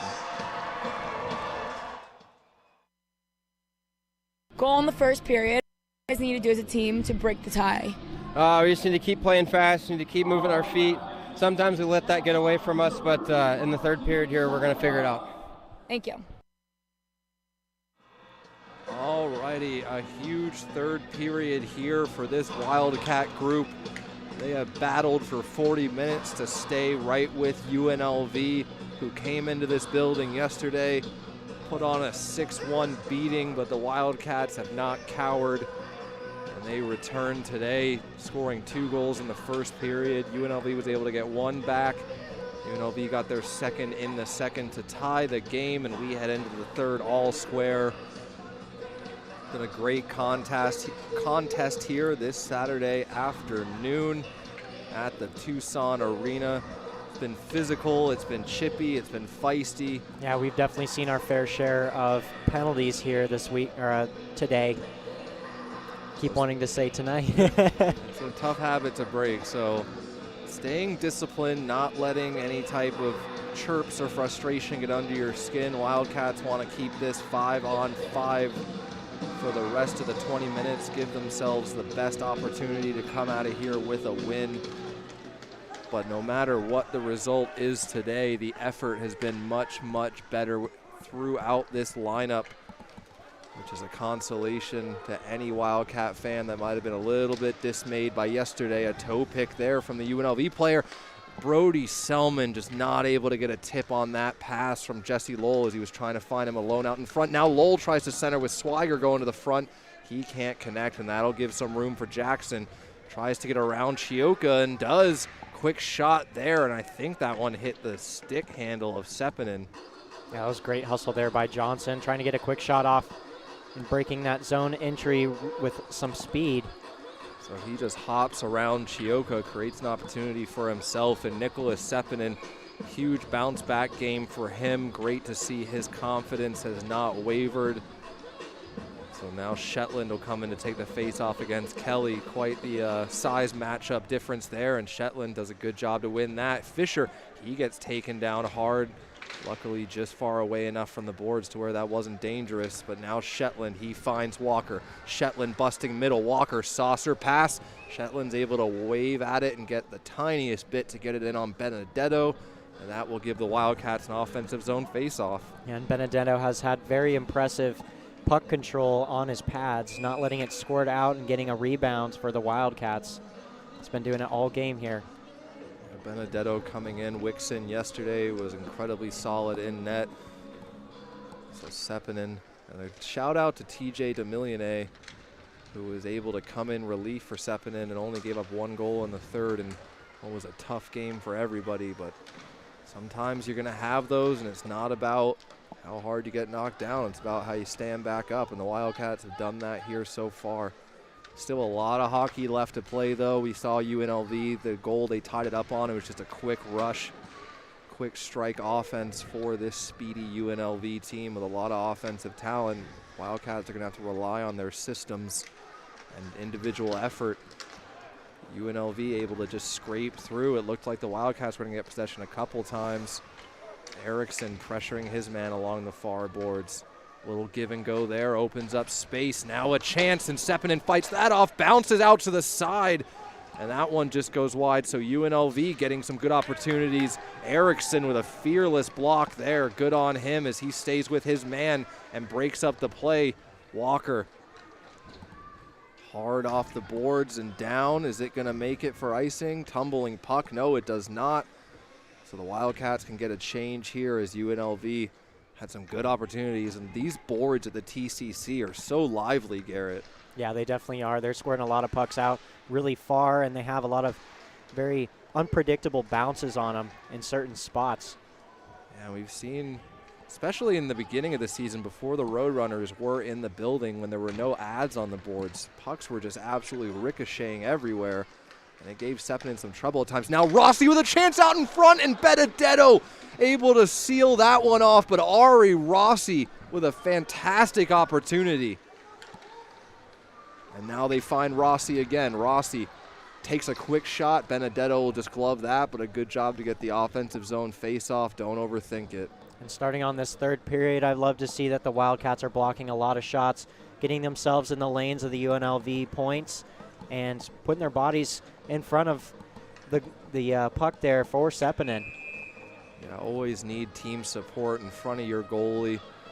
Burke and Josephson having a long conversation as they head to the benches, but Malco come in to take the face-off. Wildcats almost get possession, but Malco just couldn't feed it any deeper as UNLV throws it into the corner, and the speedy Gallant will get there first. A little bit too speedy, though, as he catches an edge and goes down, but UNLV able to keep possession in the zone. Good effort. Quick shot there. That one squirts out, takes a funky carom, and Seppänen has to fight that off, so UNLV getting some chances here. Wildcats, Fisher comes over to pressure his man. Shively realized that he was taken, so wisely went back to the slot. Don't want to see both your D-men overcommit to a single player. Yeah, and that was great recognition there by Ziegler going down that, seeing that Shively didn't quite see the back door. So some good team effort here is really surmised this game so far as a loose child runs by and the dad chases him down, but now UNLV going behind the net, looking for time and space, and they get it. But a great job by Shively to get in the lane. A lot of time and space for the UNLV puck carrier, but Shively, he knows what he's doing. Yeah, that was placed perfectly there for no icing. So now Lowell, he'll try to put the pressure on, gets the worst of the hit, pops right back up, takes a little cross check there. That will come all the way down for icing, so the Wildcats have to take a face-off in their own zone. So a huge face-off win here would go quite a long way for the Wildcats. And with got UNLV trying to break this back. Got Hodgson taking that, wraps it around there. UNLV keeps it in. Got Overland racing to the puck behind the net. We got two UNLV players. They get possession right in the slot there. Quick shot on Seppänen, saves it on the pads of Seppänen. He's been really good on his pads, making sure pucks don't squirt out for UNLV to get a rebound. And Hunter Hodgson and Jarrett Overland having a lot of success on the back end with defense. Here's another. Sorry about that. Just needed to handle a little bit of internship stuff. Also sorry to cut you off there, Garrett. But no, you're all good. So Selman now looking to get onto the puck first. Gets it over to Swiger. Swiger can't touch it through the check. Quick shot there. Benedetto fights it off the side of the net. So now Rand, he feeds middle to Stathopoulos.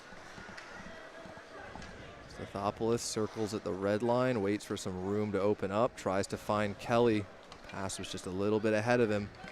Shetland with some wheels there, trying to get on that defenseman. Shetland, yeah, if Gallant is the speedster for UNLV, Shetland is certainly the role there. Walker's going to take a hooking penalty here. And it's going to be 6-on-5 hockey here for just a little bit until the Wildcats gain possession of the puck. So Walker does break up that play, but just too much stick work along the hands, and that's going to give UNLV a power play at a critical moment of this game. So the penalty kill is going to have to come up huge here for the Wildcats. They have an undisciplined penalty from Walker, just harassing the hands too much with the stick. Yeah, that's mainly due. You got to make sure you keep your feet moving if you're going to be doing that. Then you might not get a penalty, but unfortunately it didn't go his way. So Will Josephson tasked with a big face-off here with 14:49 left to go. Cole Wyatt gets it back. Now Del Monte. They feed it over to Wyatt. Wyatt down low. Shively pressures him. Back to the point. Wyatt with a quick slap shot there. Goes wide. Del Monte. So double Wyatt's up at the point. Wyatt to Wyatt. Quick shot. Seppänen fights that one through again. They don't want to let this turn into a shooting gallery, and they do. They find the slap pass back door. It looks like Ryan Fisher just overcommitted there to the point and left the back door open for UNLV. So Wyatt just keeps teeing it up over and over again, and after he puts a couple shots on net, they set up the set play back door and they finish it off. So UNLV, as I said, you do not want to head to the box against them, and at a critical juncture in this game, not a great penalty leads to a beautifully set up power play goal. So Wildcats are going to have to start taking some risks and play from behind here. So now Swiger and Selman see if UNLV gets a big burst of energy after taking the lead here in a game that they really haven't outplayed the Wildcats by much, but just more opportunistic on the power play. And you think back to that 5-on-3 the Wildcats had that they couldn't convert on. And UNLV just looks very comfortable with the puck right now, really working their systems, spreading the ice, and a lot of passing. Well, especially taking the lead here, UNLV knows they've got a cushion, but Jesse Lowell will have to do his best to erode that. Now Shetland, that's going to be offsides as he tried to find the trailing Walker. A little miscommunication there on the blue line. So that rush gets broken up by the offsides. Wildcats have 13 minutes and 42 seconds to get one back here. In a game they have played much, much, much better than yesterday, which certainly is some solace in that, but would love to see this group get rewarded if they can get things going here in the final 13 and a half of the third. So now Chioka, he lays that one up through the middle. They're going to call a high stick on Walker, so we can't play it. That one comes down into the zone. Walker, he can't get to that one. So quick entry over the blue line, but the split's not quite enough to keep onside. Didn't catch enough ice there on his blade to keep him onside. So that another rush broken up by the offsides. And the Wildcats here are going to really have to dig deep on a Saturday afternoon where you've played good hockey. Getting a win here to reward that effort would be huge. So now Ari Rossi able to win it back to Busby. Chioka to Busby. Busby to Chioka. They play catch and find a little bit of space in the middle. Del Monte down below the net for UNLV. UNLV trying to gain speed through the middle as Gallant races up trying to open things.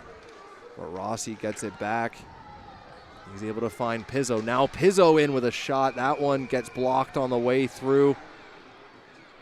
A couple extracurricular discussions after that one, but good job by Michael Pizzo to fight through and get an opportunity.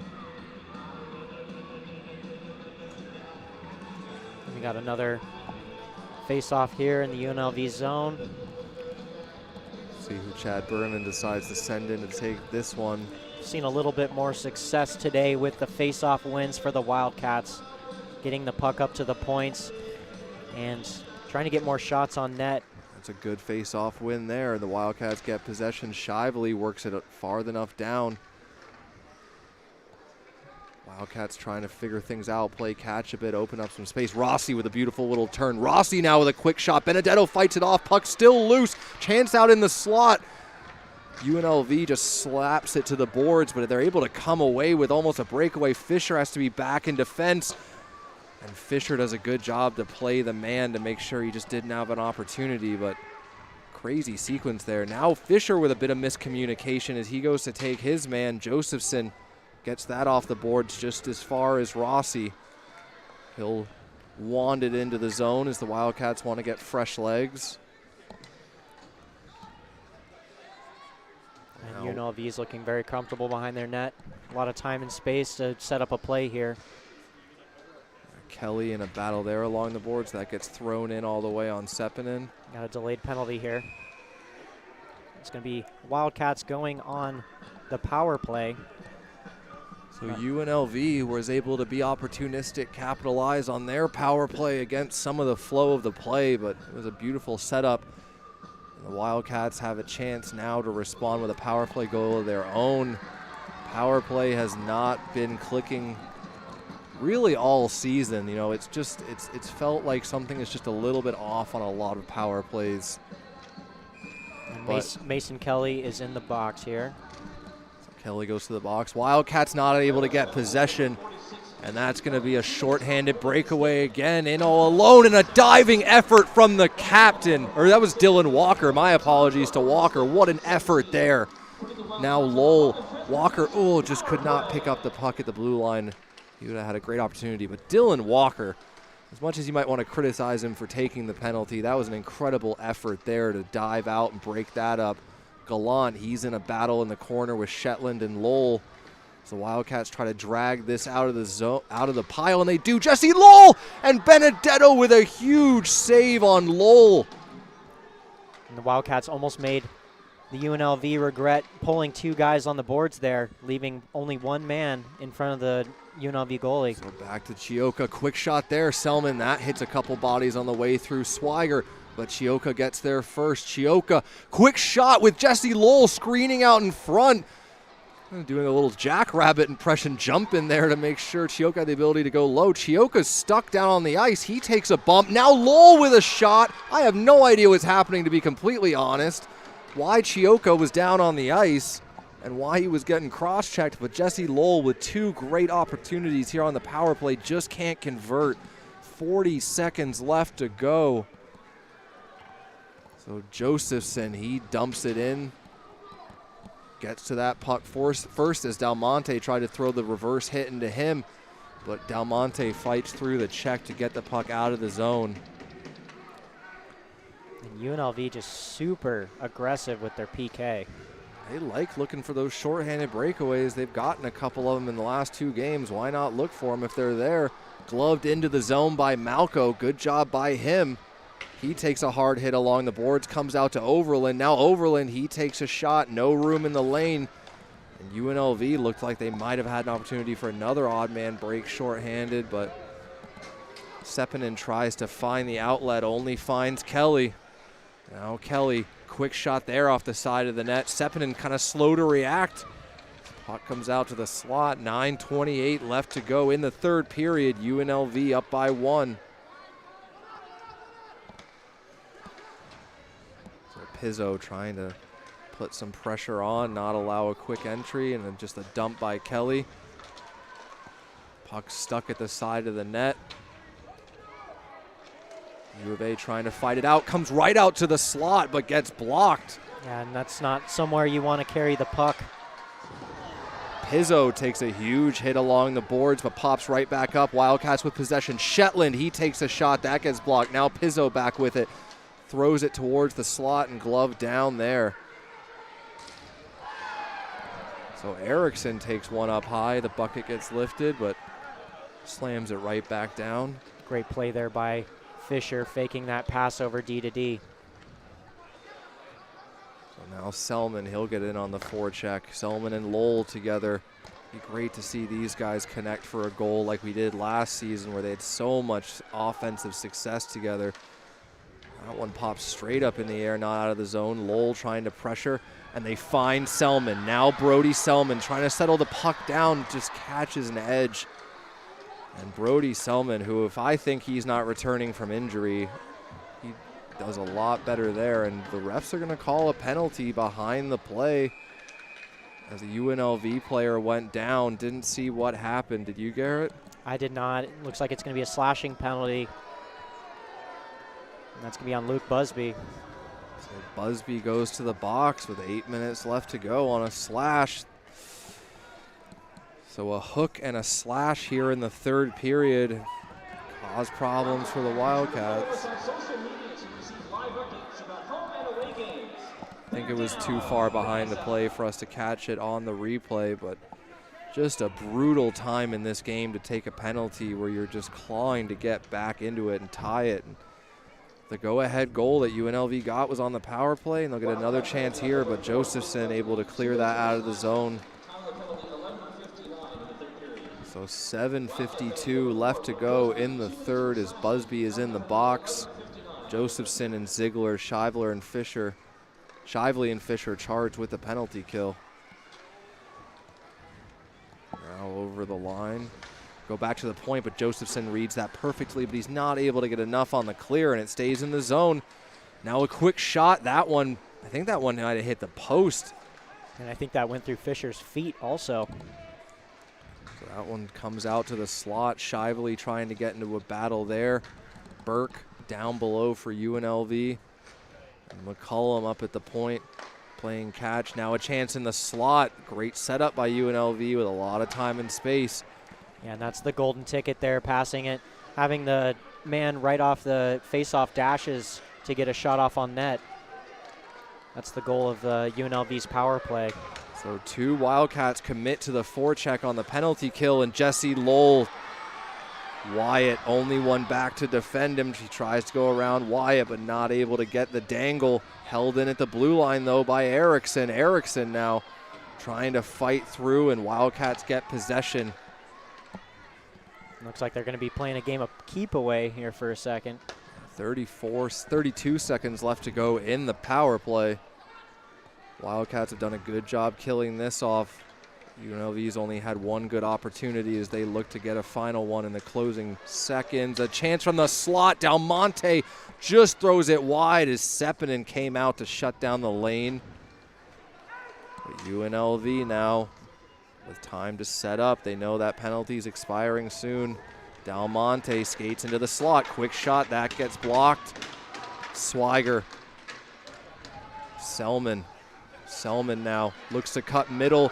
He takes a big hit. That is nothing. So anyway, folks, we'll carry on.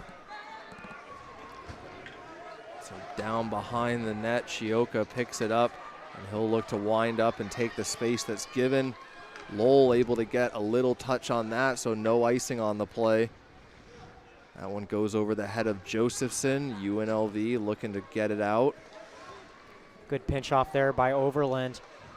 Yeah, not exactly the heaviest hip check, but it certainly gets the job done. And Overland, never a guy who's going to shock you with a big hit, but defensively responsible. You know, biggest hits aren't always what the play is about. You just have to separate the puck from the body. Especially with the way the game of hockey is going now. Big guys who are focused only on big hits are certainly a dying breed, if not a dead one. Yeah, even in the NHL, it's turning a lot more into Canadian hockey, skill-based. I think there's a lot of American-born players that you just offended deeply, Garrett, but I'm sure they'll forgive you.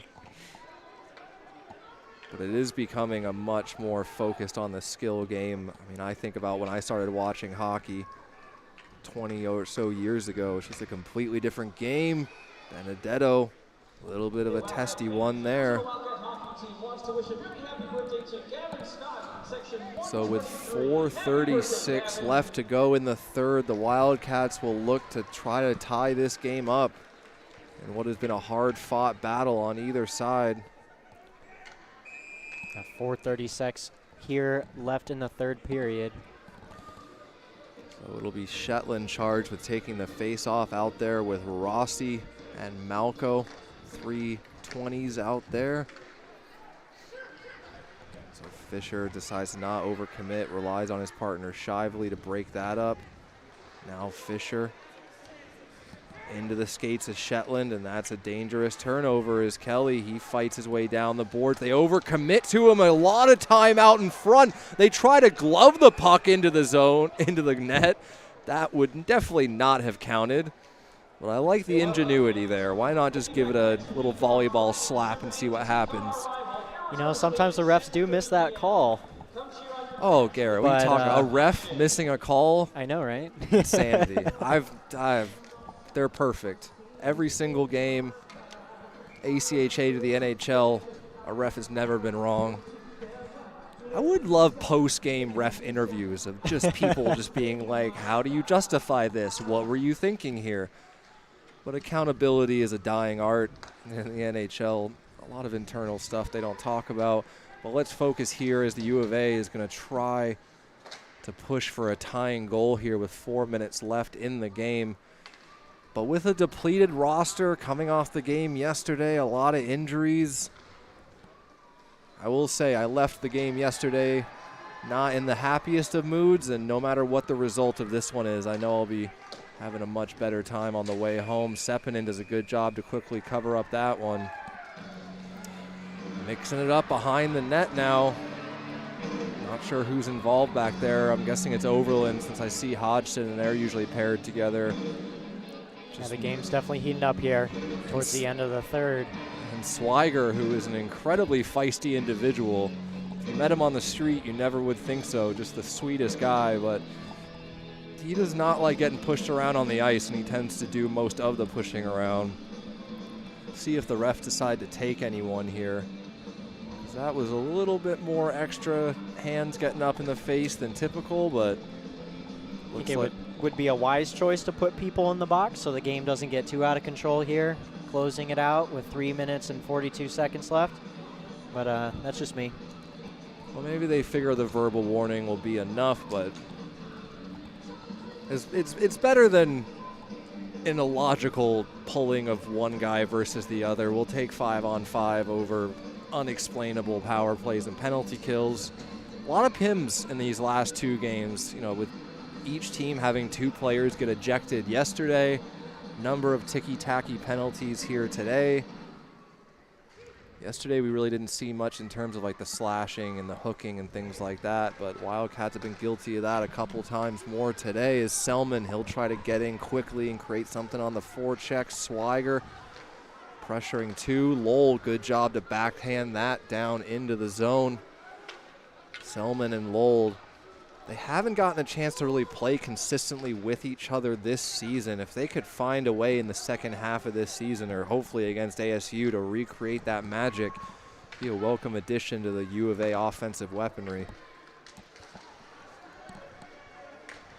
So now Busby to Chioka. Chioka has to wait for couple guys to change off the ice. Throws it in on Benedetto. He'll hold it for a face-off. And we'll see who Chad Berman tasked with winning a critical draw here with 2:56 left to go in the third. Wildcat goals coming from Tristan Swiger and Tyler Shetland. UNLV scored here. Logan Jackson in the third period to get the go-ahead goal on the power play. Yeah, and Tyler Shetland's had a lot of success here on the face-off dot. Not able to win that one, though, as UNLV will roll it around to Gallant. He gets pressured, can't hold on to it. Walker, not sure. Did you see what the call was there, Garrett? Maybe played with a high stick? I think it might have been a high stick there. So either way, we'll get another draw here in the offensive zone for the Wildcats. Tyler Shetland in to take the face-off against Gallant. Gallant able to win it over to his supporting forward, though, and UNLV will get it out of the zone and up by 1 with 2:30 left. They'll take that all day long. Gallant pressuring, and he's just so quick that he's always a threat. Fisher does a good job getting to that puck to get it deep. Erickson now looking to line up his man. That's all the way down. We'll see if it's an icing here. I think a child screamed right as the whistle went, so I thought for a second there was no icing, but that will come back down once again, and the Wildcats will have a chance to get possession off of a face-off. Once again, thank you everyone for tuning in to the live stream today. If you're able to make a game live, we'd love to have you here at the Tucson Arena. December 8th and 9th final games of the semester. ASU comes to town, and on the 9th, our annual Pink the Rink game in the fight against cancer. As Jesse Lowell looks to get out of the corner. UNLV, they're able to get it out. Hodgson couldn't glove it down, but he gets back quickly enough to fight for it. It's taken down in the process. No call on the play. Yeah, it might have been a missed call there on Hodgson. Looked like a hooking penalty there. Toe pick at the blue line there as the Wildcats are able to get possession back off of that. 1:44 left to go. We'll see if Berman decides to pull Sepinen here in the third, as score line does matter in the ACHA, and Hodgson's asking the ref why. It's never a good idea to speak your own 2 cents to the refs. Doesn't always end up in your favor. As long as you keep it profanity free, try to give a logical explanation. I mean, they're never going to do anything. They'll politely listen, most likely, and that's about the best you can hope for in life sometimes. So Selman, he's able to win that face-off. Hodgson gets it over to his D partner. That was actually Swiger back there. So now McCullum, he'll wrist it into the zone. Some interesting lineups here on this shift. So Overland and Hodgson out there with Selman, Swiger, and Erickson. Now a quick shot there, looking for a rebound. Almost did. Selman, he's going to try to lead out Erickson, but Dalmonte gets in the lane. 1:10 left to go in the third period. Wildcats had the lead. UNLV tied it up and then took the lead in the third. Final minute of the period, and Kelly is able to get possession of it. So definitely interested to see if they pull Seppin in here. Shetland, he'll get it all the way down. Benedetto kind of hesitating with it as the defenseman Busby pinches down. Now, can the Wildcats get it over? Out in front! And I don't see any type of call. It's still out of the net. What a ridiculous sequence. I have no idea how Chioka didn't get that in. The puck was free. Look back at the replay. I mean, no matter what, it's not going to be a goal because there's no call on the ice. But Benedetto down and out, puck free on the side of the net.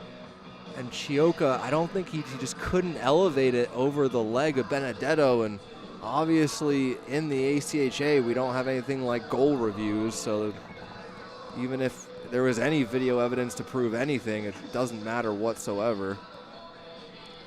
So the Wildcats get within inches of tying this game up, and the hockey gods just say no to Nicholas Chioka and yes to Benedetto. So Chad Berman will take a timeout here. Oh, what a crazy sequence of events to finish this game. When I saw the puck on the side of the net, I thought it was in for sure, but I just don't think Chioka was able to get quite enough on it. Yeah, I think Chioka's stick was a little caught up there by one of the UNLV defensemen, couldn't quite tap it in. So as the Wildcats work, we're just looking at the replay now, as the Wildcats work it out from behind the net, it comes over to Chioka on the side, and I just don't think he was able to elevate it over Benedetto. I mean, you had Wildcats in the zone celebrating, thinking it was in, because I think it just looked like there was no chance it wouldn't be. It looks like Seppinen's going to get pulled here. Play a 6-on-5 for the last 35 seconds. So face-offs have been critical this entire series, none more so than this one. Tyler Shetland's going to be taking the face-off for the Wildcats. Shetland able to win the face-off. Quick chance here, Benedetto with a glove save. So the Wildcats, quick shot off the face-off, 32 seconds left to go. Yeah, and Benedetto's been standing on his head, taking 24 shots this game. So UNLV able to get it down, and they score. Knocked in from all the way down the ice. Face-offs will get you, and UNLV will finish this one with 28 seconds left to go. That'll be the dagger that'll finish off the Wildcats.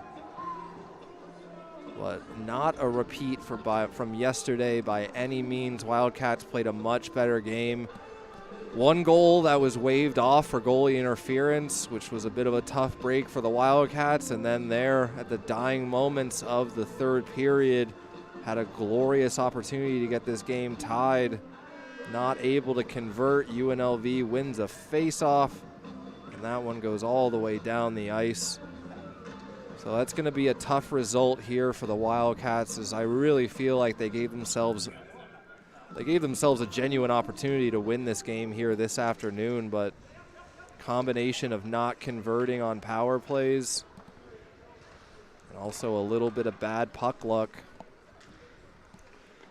17 seconds left to go, but even though these are tough games to drop to this opponent, certainly after this result you feel a bit more confident going into the ASU weekend. the 8th and the 9th. Some good habits that were built here that can carry over. I've got a feeling Chad Berman will be a little bit happier with his group after today. It was an entertaining game, back and forth game the whole way. So thank you so much for joining us. Remember, we are back here at the Tucson Arena December 8th and 9th as we take on ASU.